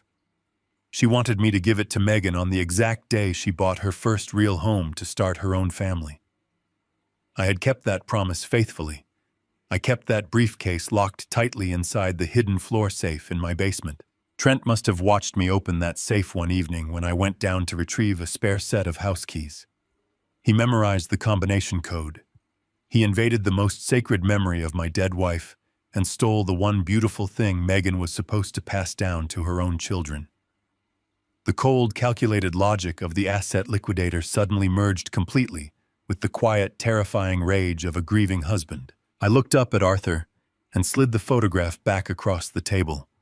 I told him exactly what used to be inside that briefcase and instructed him to immediately shift his entire investigative focus away from the residential apartment building.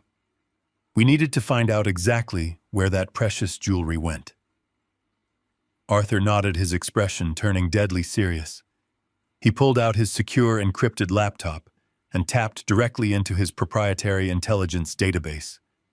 We did not waste our time looking at high-end luxury jewelers or legitimate auction houses. Trent was a desperate gambling addict who needed fast, untraceable cash to save his own skin. We specifically targeted the seedy pawn shops and underground gold buyers located in the absolute worst districts of the city. It took Arthur less than 45 minutes to find the exact digital paper trail. Trent did not just pawn a single necklace to cover a bad week of betting. The digital records pulled from the state pawn database showed a systematic and ruthless liquidation of my family legacy. Over the course of 3 weeks, Trent had visited 4 different pawn shops on the south side of town. He had emptied the entire briefcase. He sold the vintage sapphires, the glowing pearls, and the beautiful diamond brooch for absolute pennies on the dollar. He traded $250,000 worth of irreplaceable family history for exactly $42,000 in dirty, crumpled cash. He needed the money to pay off the violent underground bookie who was actively threatening to break his legs over his massive sports betting losses. Arthur looked at me with genuine disgust in his eyes and asked if I was going to call the local police and have Trent formally arrested for grand larceny. He naturally assumed I would immediately call Megan and show her the printed pawnshop receipts to finally prove her new husband was a complete monster. I shook my head slowly, staring down at the glowing computer screen. I told Arthur that calling the police would just put Trent in a safe, quiet jail cell, where he would be completely protected from the dangerous people he owed money to. And telling Megan right now would be entirely useless. She was still far too deeply brainwashed to believe the truth. She would just accuse me of forging the pawn tickets to ruin her marriage. I needed a much more effective and devastating weapon. I looked very closely at the timeline of the pawnshop transactions displayed on the screen and noticed a glaring, fatal discrepancy. Trent had collected $42,000 in cash 3 weeks ago. But according to the financial intercept Arthur had run on the violent bookie last week, Trent had only paid his gambling syndicate $10,000. Trent had held out on them.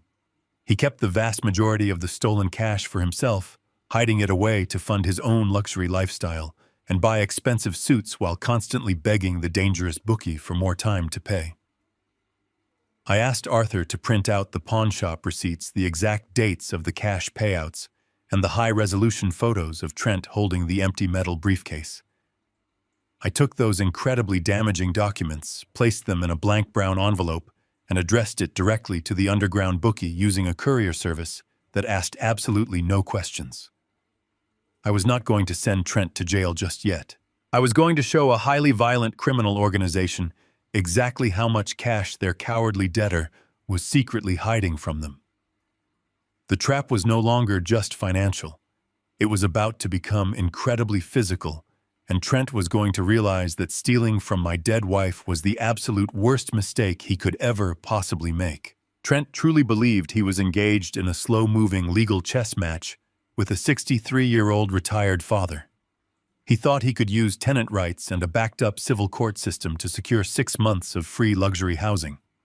He thought his biggest immediate problems were a towed luxury car and a revoked corporate access badge. He had absolutely no idea that the game had shifted entirely off the traditional board. I had completely removed myself from the equation and replaced myself with a much more dangerous opponent. The courier package containing the printed pawnshop receipts arrived at the underground gambling syndicate headquarters early the next afternoon. I did not need my private investigator to tell me what happened next, because I knew the exact psychology of violent debt collectors. When a desperate man owes them massive amounts of money and claims he is completely broke, they might occasionally give him a short extension. But when they find out that same man just walked out of a pawn shop with $42,000 in untraceable cash and only gave them $10,000 of it, they do not send a polite warning letter. They send a physical message. The sun was just starting to set outside the floor-to-ceiling windows of the downtown luxury apartment. Megan and Trent were standing in the middle of the spacious living room. She was likely crying again, asking him where his car went, and demanding to know how they were going to survive without his job. Trent was probably spinning another intricate web of elaborate lies, promising her that his brilliant lawyer was going to fix everything and that I was just trying to scare them. He never even got the chance to finish his sentence. They did not buzz the intercom in the lobby. They did not politely knock on the heavy wooden apartment door. 2 massive enforcers from the gambling syndicate simply kicked the door right off its hinges. The reinforced steel deadbolt splintered the wooden doorframe with a deafening crack that echoed like a gunshot through the entire penthouse. Megan screamed at the top of her lungs as the heavy door crashed violently onto the hardwood floor. Two incredibly large men walked straight into the living room, stepping over the broken wood. They did not look like the polite corporate security guards who had escorted Trent out of his office building the day before. These men wore dark leather jackets and possessed the cold, dead eyes of professional criminals who hurt people for a living. Trent completely froze in his tracks. The arrogant, entitled boy who had proudly dumped rotting garbage juice over my head at his wedding instantly turned into a pathetic, sniveling coward. He fell to his knees, raising his hands defensively and begging them not to hurt him.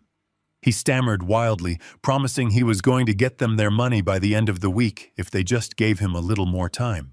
One of the massive enforcers reached into his heavy jacket and pulled out the blank brown envelope I had sent them. He ripped it open and threw the printed pawn shop receipts directly into Trent's pale face. The paper fluttered down onto the floor surrounding his knees. The enforcer spoke in a low, terrifying, gravelly voice. He told Trent they knew all about the stolen family jewelry. They knew he walked away with $42,000 in pure cash, and they were deeply insulted that he tried to hide the vast majority of it from the gem while claiming poverty. Megan stopped screaming and stared down at the pawnshop receipts scattered across her living room floor. Her tear-filled eyes recognized the detailed descriptions of her dead mother's antique jewelry printed clearly on the pawn tickets. The final piece of her protective delusion shattered into a million irreversible pieces. My warnings at the airport were no longer paranoid lies. The terrifying, violent reality of the man she had married was standing right in her living room demanding blood money. The enforcers did not care about her broken heart or her ruined marriage. They only cared about the massive outstanding debt. The lead enforcer grabbed Trent by the collar of his ruined shirt and dragged him completely off the floor. He told Trent that since he lied about having cash, they were going to start collecting their interest immediately. The two men began systematically tearing the luxury apartment apart. They ripped the massive flat-screen television right off the wall mount, snapping the thick cables. They grabbed Trent's expensive designer watches from the bedroom dresser. They took his sleek corporate laptops, his premium gaming consoles, and even his expensive leather jackets, tossing everything ruthlessly into heavy canvas bags. But taking his electronics was not enough to satisfy the violent debt collectors. The lead enforcer walked right up to Megan. She was trembling violently, backed into the far corner of her own living room. He did not touch her, but he looked down at her shaking hands. He pointed a thick, calloused finger at the massive, sparkling diamond engagement ring sitting proudly on her left hand. It was the expensive ring Trent had bought to impress her, the ring he had likely purchased using her own stolen life savings. The enforcer told her to take it off and hand it over right now. Megan looked at Trent, pleading with her eyes. She fully expected her husband, the man who had promised to protect her forever, to stand up and fight for her. She expected him to defend her honor, or offer them something else to satisfy the debt. But Trent did not fight. He looked at Megan with sheer panic in his wide eyes, and screamed at her to just give them the ring. He told her to do whatever they wanted so they would not break his legs. Megan slowly slid the diamond ring off her trembling finger. She dropped it into the enforcer's massive outstretched palm. The men turned around and walked out of the ruined apartment, stepping casually over the broken front door. They left Trent with one final chilling warning. They told him he had exactly 48 hours to produce the remaining $70,000 he owed them, or they were coming back to collect his blood. The apartment fell completely silent once again, except for the sound of the cold city wind blowing through the shattered doorframe. Trent collapsed onto the expensive sofa, burying his face in his hands and sobbing pathetically.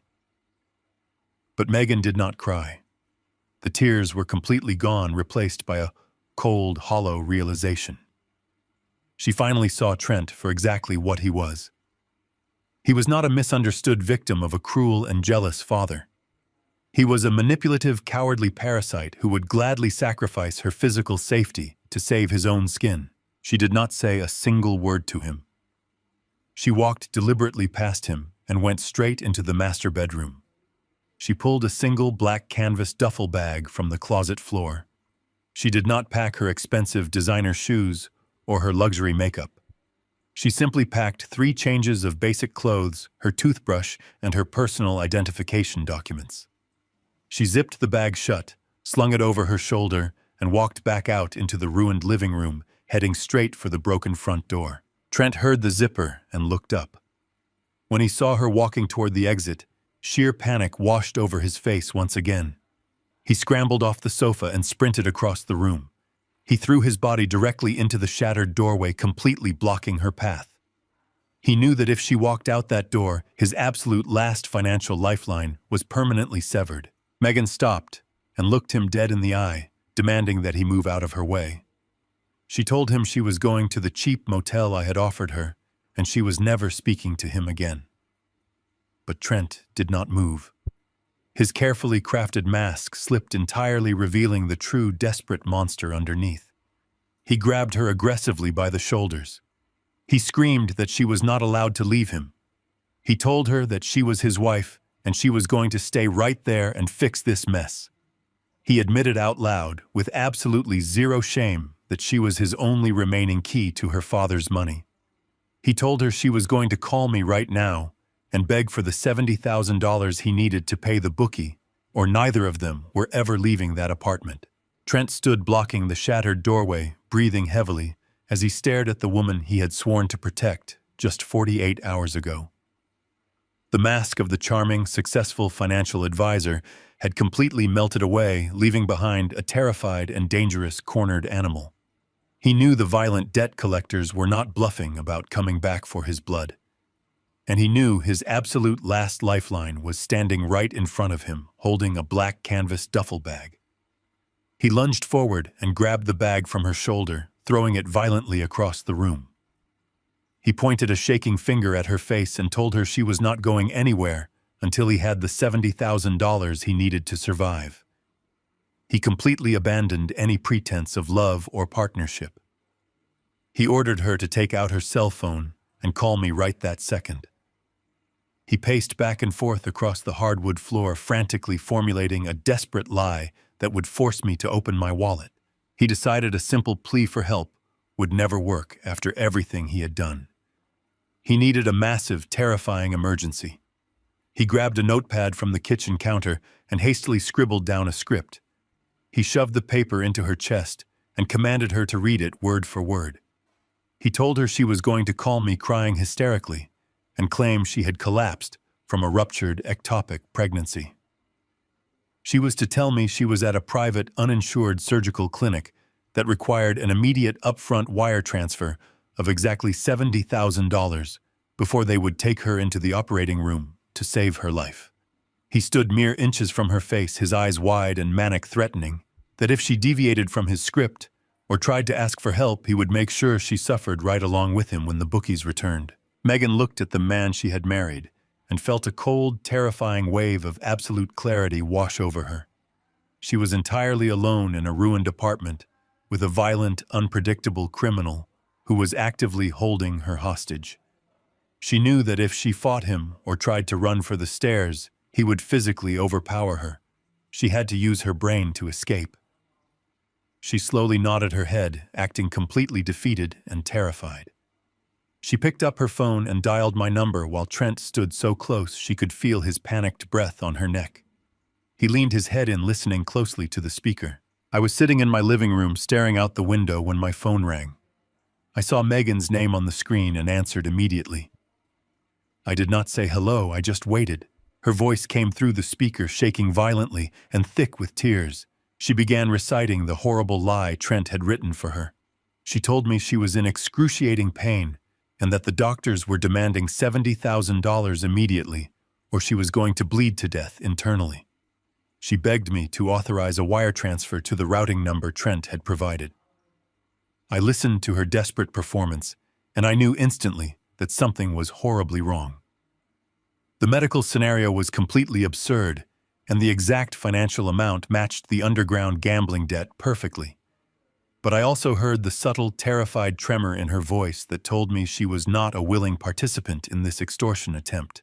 Then she said the single sentence that changed absolutely everything.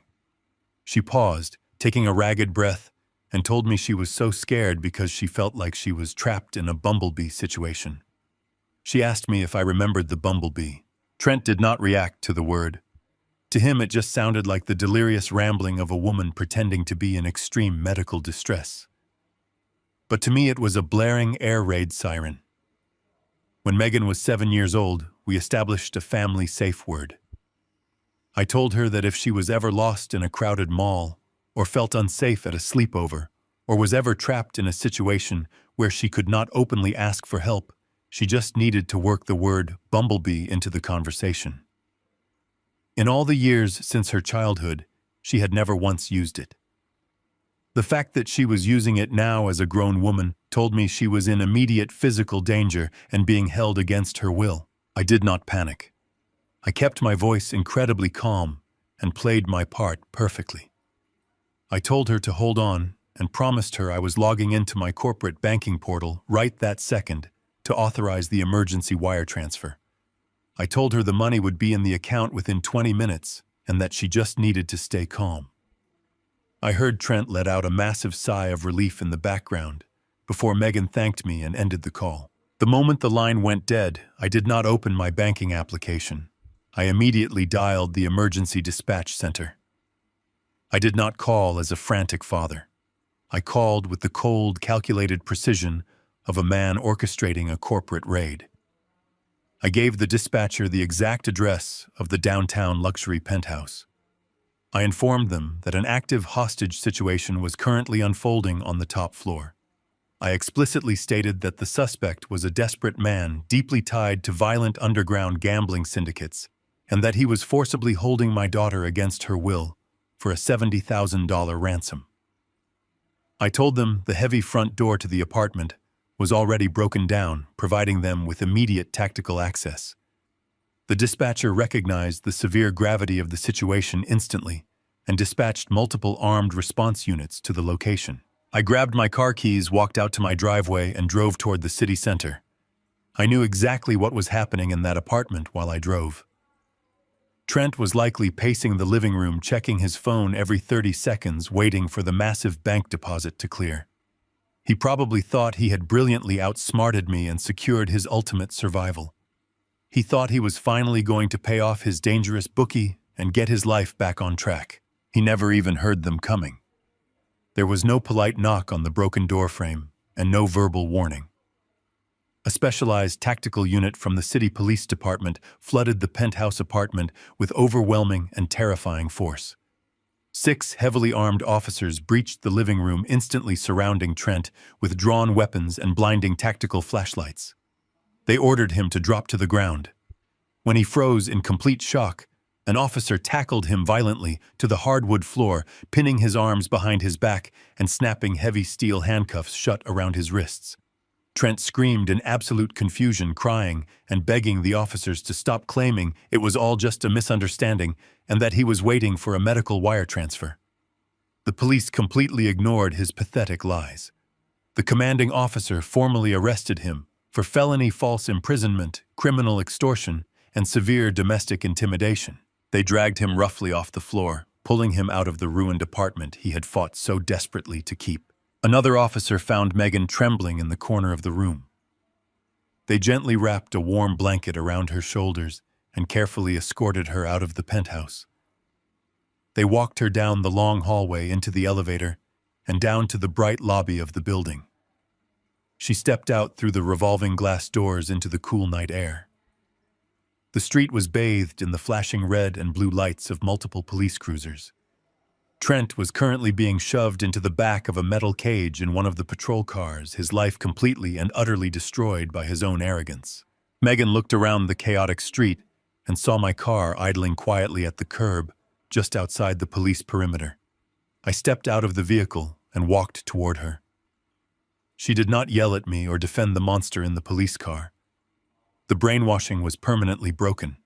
She ran toward me, throwing her arms around my neck and burying her face in my shoulder. She was shaking uncontrollably, sobbing genuine tears of absolute relief.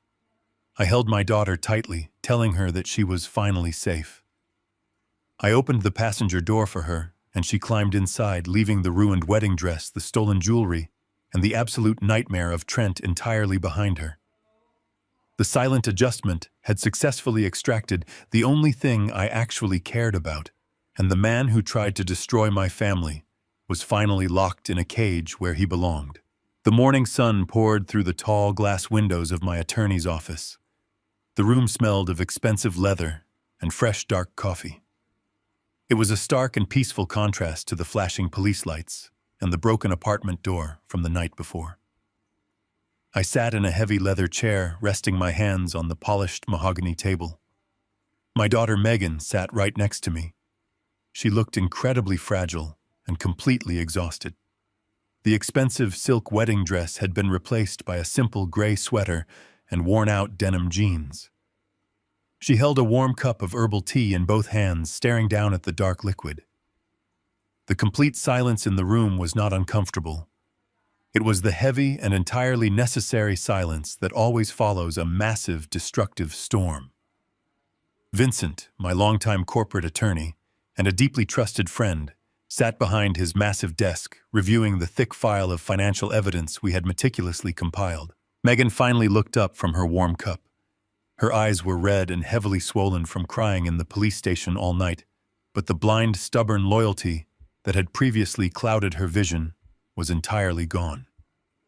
She looked directly at me and offered a profound and genuine apology. She did not just apologize for ignoring my constant warnings about her husband. She apologized for the entire wedding reception. She apologized for standing there and holding up her phone while the man she thought she loved poured a bucket of rotting garbage juice over my head. She told me she was so incredibly desperate to believe in the perfect romantic fairy tale that she had completely blinded herself to the cold, calculating monster standing right in front of her. She asked me with a shaking voice how I could ever possibly forgive her for being so incredibly foolish and deeply cruel. I reached over the armrest and gently took her trembling hand. I told her that a real father does not hold bitter grudges against a child who was systematically manipulated by a professional con artist. I told her the only thing that actually mattered to me was that she was finally safe and that she was finally ready to fight back. Vincent closed the heavy manila folder and leaned forward, resting his elbows on the polished wood of his desk. He looked at Megan with a gentle but highly professional expression. He told her that we were not going to file standard divorce papers. Megan looked slightly confused, asking why we would ever want to delay ending the terrible marriage. Vincent explained the harsh legal reality with absolute clinical precision. He told her that filing for a traditional divorce legally acknowledges that a valid and legitimate marriage actually existed in the first place. He explained that a standard divorce opens the door to complicated asset division, spousal support claims, and lengthy, exhausting mediation hearings. Trent could potentially use a standard divorce proceeding to drag her through the family court system for years, bleeding her entirely dry with legal fees, while arrogantly claiming he was entitled to half of her future earnings. Vincent told her we were going to completely bypass the traditional family court system and strike directly at the absolute root of the problem. We were going to file a formal petition for a legal annulment based entirely on severe criminal fraud and premeditated financial exploitation. We were going to formally argue before a federal judge that the marriage was never a true union of love, but rather a carefully orchestrated criminal enterprise designed specifically to drain her personal bank accounts and steal my corporate assets. To secure an annulment of this massive magnitude, we needed undeniable concrete proof of malicious criminal intent from the very beginning. Vincent tapped the thick folder resting on his desk. He told her we already possessed a towering mountain of undeniable evidence. We had the bank statements proving Trent was actively stealing her life savings to pay off illegal gambling syndicates long before he ever bought her an engagement ring. We had the printed pawnshop receipts proving he had stolen her late mother's antique heirloom jewelry and liquidated it for untraceable street cash. And most importantly, We had the digital forensic copies of the text messages between Trent and his groomsmen. Those messages proved that the humiliating garbage juice stunt at the wedding was not just a cruel, childish prank. It was a premeditated, tactical distraction designed specifically to force me out of the room so he could steal the cash wedding gifts from the reception hall. Vincent told Megan that when the judge reviewed this overwhelming mountain of evidence, they would not just end the marriage. They would completely erase it from the legal record, treating it as a violent financial crime that had been officially and permanently dissolved. As Vincent was printing out the final legal annulment affidavits, my cell phone began to vibrate loudly on the glass coffee table. I looked down at the glowing digital screen. The caller identification indicated it was an automated collect call coming directly from the county correctional facility. Trent had been sitting in a cold concrete holding cell all night facing multiple felony charges and realizing that his violent underground debt collectors were still waiting for him on the outside. The automated voice operator asked if I would accept the charges. I pressed the accept button and put the phone on speaker so Vincent and Megan could hear every single word. I truly expected to hear a broken, defeated man begging for mercy or pleading for bail money. But a true narcissist never actually learns their lesson until they have absolutely nothing left to lose. Trent did not sound remorseful or defeated. His voice was dripping with pure venom and desperate, arrogant malice. He used his one single phone call from the county jail to threaten me. He told me I was a dead man. He said he had spent the entire night sitting in his cell and planning his ultimate revenge against my family. He claimed he had a secret backup phone hidden at a friend's house, and that the exact moment he posted bail, he was going to completely destroy my public life. He threatened to post the video of the wedding reception all over the internet. He said he was going to send the humiliating footage of the garbage juice pouring over my head to my former corporate partners, my neighborhood friends, and every single news outlet in the city. He promised to attach a fabricated story, claiming I was an abusive, controlling father who had driven him to a severe nervous breakdown. He truly believed he still held a loaded weapon in his hands. He thought the absolute threat of public humiliation would somehow force me to drop the criminal charges and pay off his massive gambling debts. I listened to his frantic, empty threats echoing through the quiet, elegant law office. I looked over at Megan. She did not look scared or intimidated anymore. She just looked incredibly exhausted by his endless, pathetic cycle of lies. I leaned close to the phone microphone and spoke in a low, incredibly calm voice. I told Trent he was incredibly late to the party.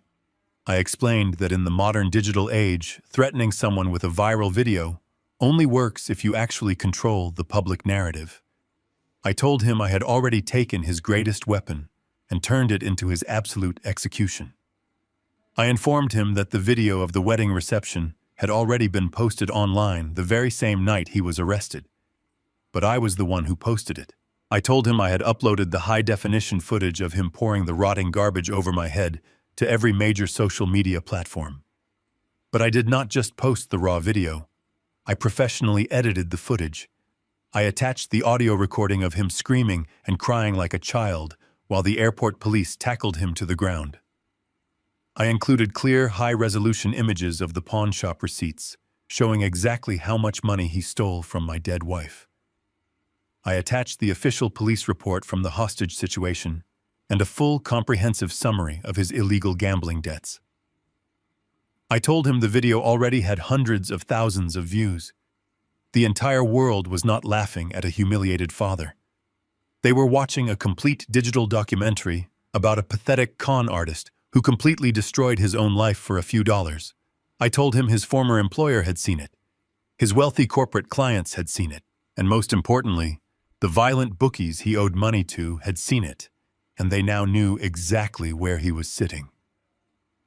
Trent went completely silent on the other end of the line.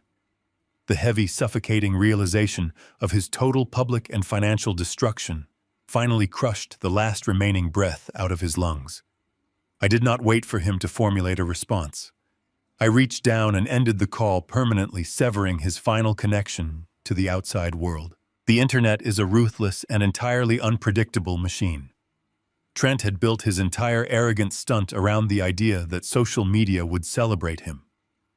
He thought dumping rotting kitchen garbage over the head of an older man would make him a viral sensation, a modern rebel standing up to a controlling father. But he fundamentally misunderstood how the digital world operates. When I clicked the upload button from the quiet comfort of my home office, I did not just release a video. I released a meticulously documented digital execution. Within the first 24 hours, the footage had completely bypassed local circles and exploded onto the national stage. It amassed millions of views, but the people watching were not laughing with him. They were watching the heavily edited version I provided. They heard his pathetic screaming as the airport police tackled him to the hard terminal floor.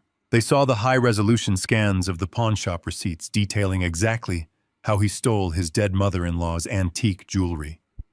The internet did not turn him into a hero. They turned him into the absolute ultimate villain. True crime podcasters devoted entire episodes to analyzing his financial fraud. Financial bloggers dissected his massive underground gambling debts, using him as a prime example of toxic corporate entitlement. Thousands of strangers flooded his social media accounts with waves of pure disgust.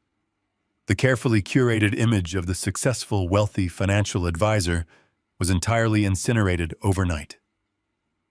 He became a global laughingstock and a cautionary tale, all from the cold concrete floor of his jail cell. The massive viral exposure triggered an immediate and devastating corporate avalanche. The prestigious wealth management firm where Trent used to work realized his face was suddenly plastered across millions of screens. Corporate entities absolutely despise bad public relations. They do not tolerate being associated with viral criminals. The executive board did not just quietly sweep his termination under the rug. They went on the absolute offensive to protect their own stock price. The firm released a formal press statement to every major financial news outlet in the country. They stated unequivocally that Trent had been terminated for severe violations of corporate ethics and strongly hinted at his active involvement in financial fraud. They publicly threw him to the wolves, ensuring that no legitimate financial institution would ever hire him to manage a single penny ever again. The Grand Magnolia Country Club immediately saw the blood in the water. They knew Trent was rapidly losing everything, and they wanted to ensure they were at the absolute front of the line to collect their money. They did not wait for the criminal trial to conclude. Their corporate lawyers filed a massive, highly publicized civil lawsuit against him for the $85,000 reception bill. They deliberately leaked the court filings directly to the local press. The front page of the Sunday newspaper featured his tired, frightened mugshot, right next to the elegant country club logo, detailing exactly how he had defrauded a local business to fund his fake luxury lifestyle. But the absolute final and most devastating blow came from the very people who had created his massive ego in the first place. Trent's parents and older siblings had always been his greatest enablers. They had paid his way out of trouble in college, they had made endless excuses for his toxic behavior, and they had proudly supported his arrogant actions at the wedding reception. But public humiliation is a terrifying disease, and his family wanted absolutely nothing to do with it. When local news reporters showed up on their perfectly manicured suburban lawn, asking for comments about their son stealing a bride's life savings, they locked their front door and pulled the curtains shut. When Trent tried to call them from the county jail using the collect call system, they completely ignored the automated prompts. They blocked his number from their cell phones. They did not hire a lawyer to defend him. And most tellingly, they did not deposit a single dollar into his jail commissary account. The commissary is the absolute only lifeline a prisoner has.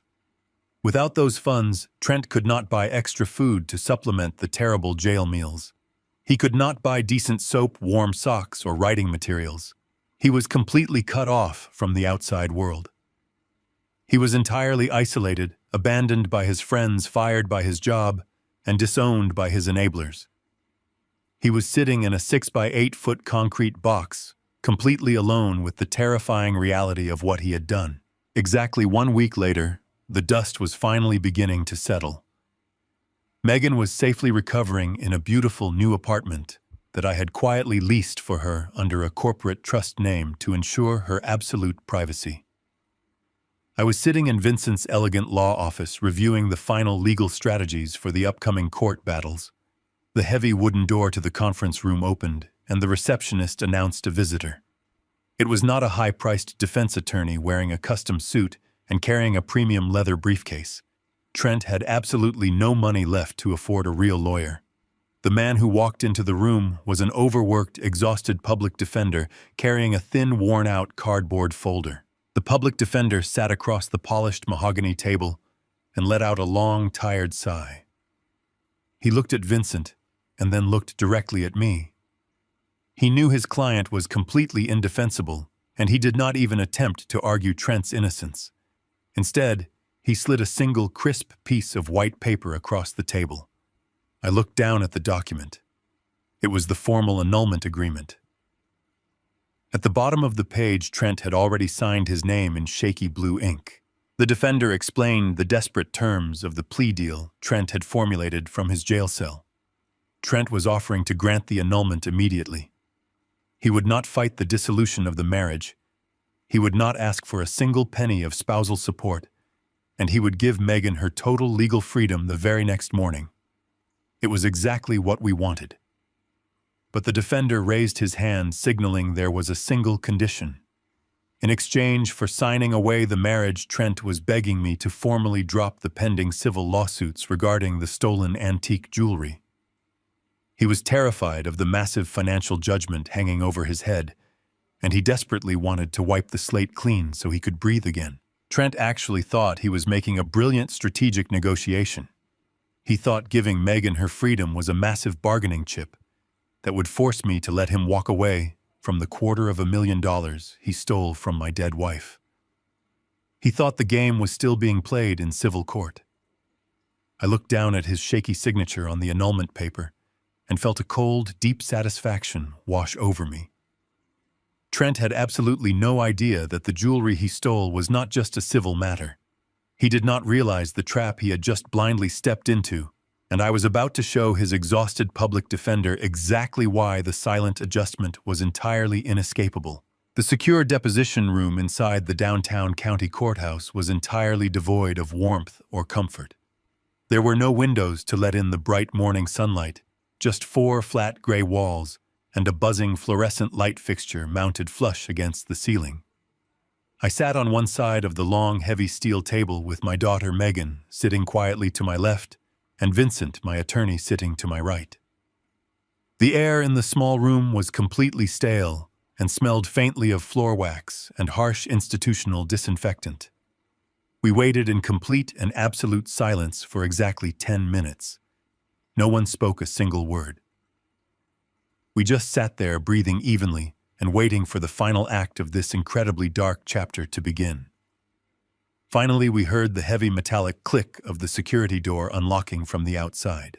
2 large uniformed corrections officers walked into the room first, followed immediately by the man who had completely and systematically destroyed his own life. Trent did not look anything like the arrogant young financial advisor who used to wear expensive imported suits and brag loudly about his luxury leased car. He was wearing a faded, oversized orange canvas jumpsuit that hung loosely and pathetically off his thin shoulders. His wrists and ankles were bound tightly in heavy steel chains that clinked loudly against the polished linoleum floor with every short, shuffling step he took. His face was sickly pale and deeply drawn. His hair was greasy and unkempt, falling wildly across his forehead. The dark, heavy bags under his eyes showed that he had not slept a single peaceful hour since the tactical police unit dragged him out of the luxury penthouse apartment. He looked incredibly small, completely broken, and entirely exhausted by the sheer weight of his own terrible choices. The guards guided him roughly to the single metal chair on the opposite side of the steel table. He sat down heavily, the thick metal chains rattling loudly as he placed his shaking hands flat on the cold table surface. He did not look at me, and he could not even bring himself to look at Megan. He kept his eyes locked firmly on the thick stack of legal documents Vincent had laid out perfectly in the center of the table. Trent genuinely believed that this meeting was his ultimate salvation. His overworked and exhausted public defender had somehow convinced him that trading the marriage for his financial freedom was a brilliant strategic victory. Trent thought he was walking out of this room with a clean slate, entirely free from the massive civil lawsuits threatening to bury him in endless debt for the rest of his natural life. Vincent did not waste any time with polite pleasantries or formal introductions. He simply reached out and slid the first document across the smooth metal surface. It was the formal legal annulment decree. Vincent placed a cheap black ballpoint pen next to the thick white paper and instructed Trent to sign his name on the bottom line. Trent picked up the pen with trembling fingers. He hesitated for just a fraction of a second, perhaps remembering the lavish $85,000 wedding reception or the beautiful, loyal girl sitting directly across from him. But his desperate, selfish need for self-preservation easily overpowered any lingering feelings of guilt or romantic regret. He scribbled his name hastily across the dotted line, officially and permanently erasing the fraudulent marriage from legal existence. Megan let out a very quiet, slow breath. She did not cry, and she did not look away. She just watched the manipulative man she once loved sign her away without a second thought. And in that exact moment, she finally found her absolute peace. Trent pushed the signed annulment paper back toward Vincent. Then he looked directly at me for the very first time since entering the room. His eyes were wide and frantic, filled with a desperate, pleading energy. He looked down at the second piece of paper sitting on his side of the table. This was the civil liability release form. This was the highly anticipated document he desperately needed me to sign. This single piece of paper would officially state that I was completely dropping all civil litigation regarding the $250,000 worth of antique family jewelry he had stolen and pawned. He pushed the paper toward me across the wide steel table, his heavy chains dragging loudly against the metal edge. He told me, his voice cracking with dry panic, that he had done exactly what I wanted. He said he had given Megan her total freedom, and now it was my turn to honor the agreement and let him go so he could finally try to rebuild his ruined life. I looked down at the civil release form resting just a few inches from my hands. I did not pick up the pen. I did not sign my name. Instead, I placed my hand flat against the crisp white paper and slowly, deliberately slid it all the way back across the table until it stopped right in front of him. Trent stared blindly at the unsigned paper, and his face dropped completely. The tiny spark of hopeful relief that had been keeping him alive for the last 24 hours instantly vanished, replaced entirely by a cold, suffocating terror. He stammered frantically, asking me what I was doing and reminding me loudly that we had a firm legal deal. He begged me to just pick up the pen and sign the paper so he could finally breathe again without the constant fear of a massive financial judgment hanging over his head. I leaned forward, resting my arms on the table, and looked him dead in his terrified eyes. I spoke in a voice so quiet and incredibly calm that it seemed to instantly lower the temperature of the entire room. I told him that he had fundamentally misunderstood the true nature of the jewelry he chose to steal from my basement. I explained patiently that my late wife did not just collect pretty trinkets for simple sentimental value. Those vintage sapphires, those flawless glowing pearls, and that antique diamond brooch were highly documented, thoroughly appraised, and heavily guarded financial assets.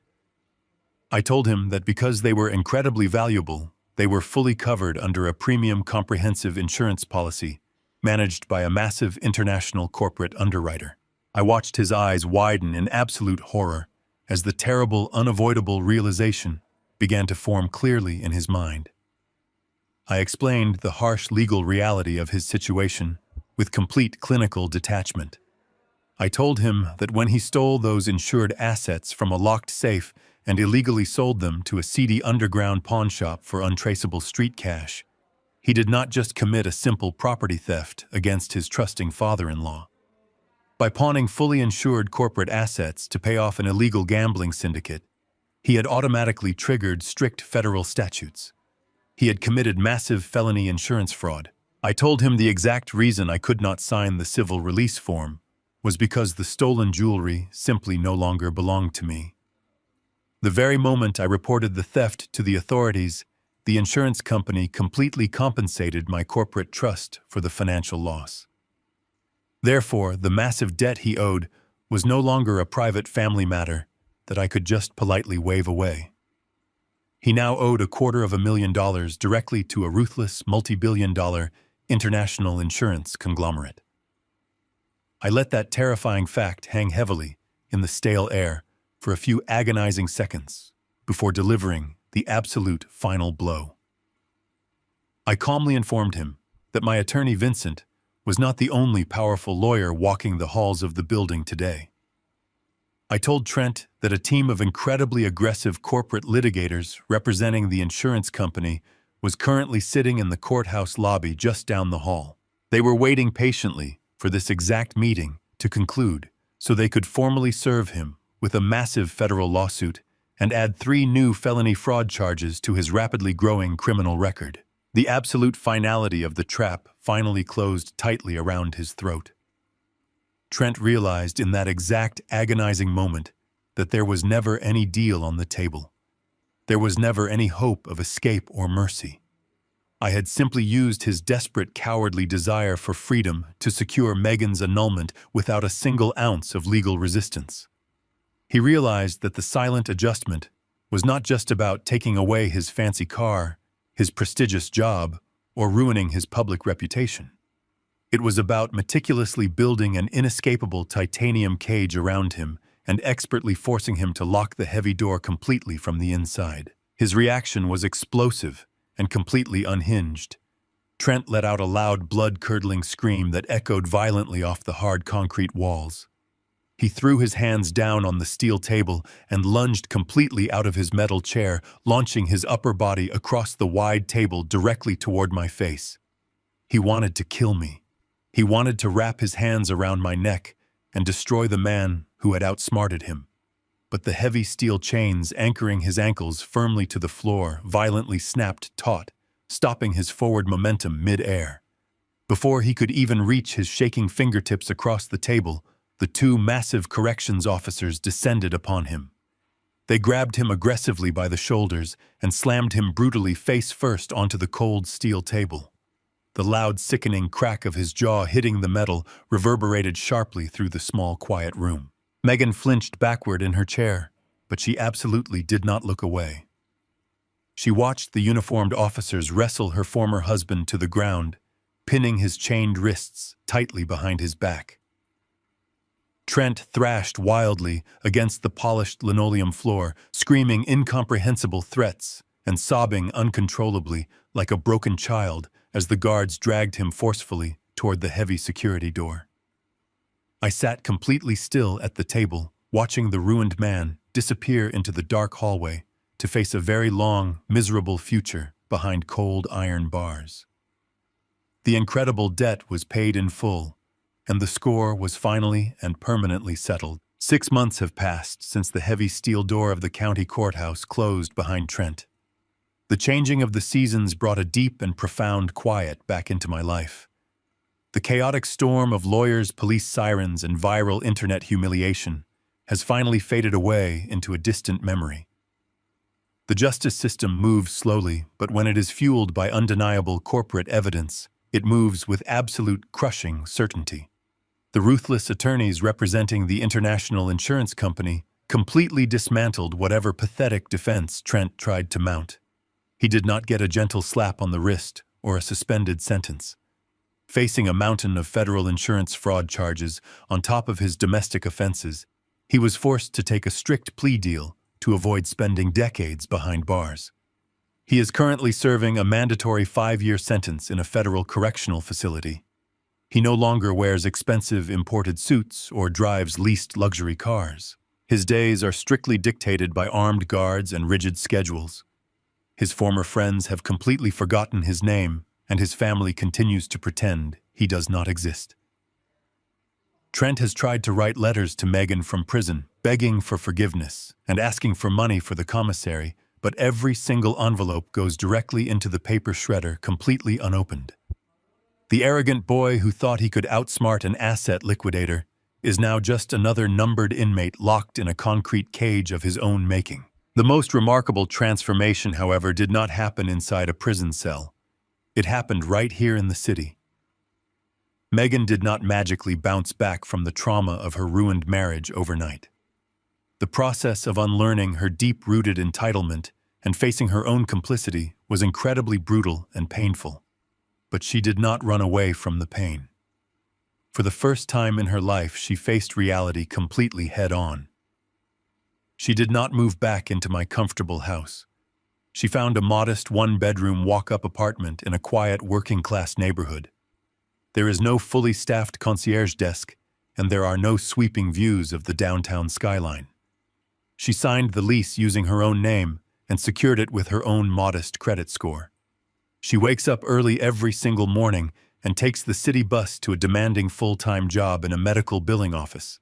She buys her own groceries, pays her own utility bills, and budgets every single dollar she earns with meticulous care. More importantly, she has spent the last 6 months attending intense psychological therapy twice a week.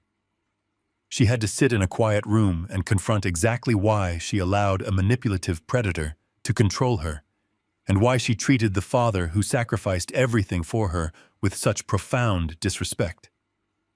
The therapy burned away the last remaining traces of her spoiled arrogance. The hollow, entitled princess I saw at the wedding reception no longer exists.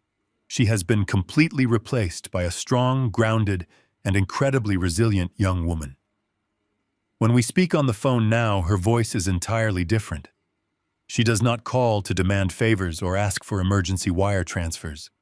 She calls to ask how my day was, and she actually listens to the answer. We talk about books, gardening, and the simple, quiet things that actually matter. The toxic illusion of our past relationship was shattered, and a genuine foundation of mutual respect was forced to grow in its empty place. This afternoon, we are sitting across from each other at a small, unassuming corner cafe. There are no imported floral arrangements, no live jazz bands, and absolutely no $85,000 catering bills. There are just 2 ceramic cups of black coffee resting on a slightly wobbly wooden table. The atmosphere is completely different from the lavish dinners of our past. There are no fake smiles and no underlying demands hanging heavily in the air. Megan looks peaceful. She takes a sip of her coffee and then reaches into her simple canvas tote bag. She pulls out a plain white envelope and slides it slowly across the wooden table toward me. She looks me directly in the eyes and explains that it is the very first installment. She has spent the last 6 months diligently saving a portion of every single paycheck she earned. She is officially beginning to pay me back for the massive financial cost of the wedding reception she allowed Trent to completely ruin. A past version of me would have reacted very differently. The overly protective father who blindly funded her every whim would have immediately pushed the envelope back across the table. That old version of me would have told her to keep her money and insisted that her happiness was all that mattered. But the retired asset liquidator and the father who truly loves her knows much better now.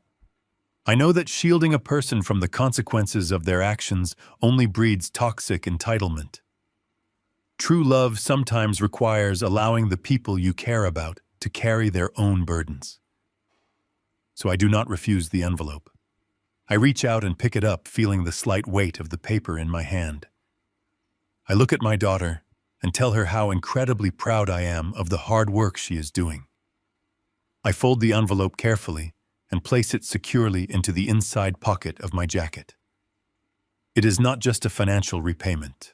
It is a powerful symbol of her taking genuine responsibility for her own life, and I honor that by accepting it. I sit back in my chair and look out the cafe window at the busy city street.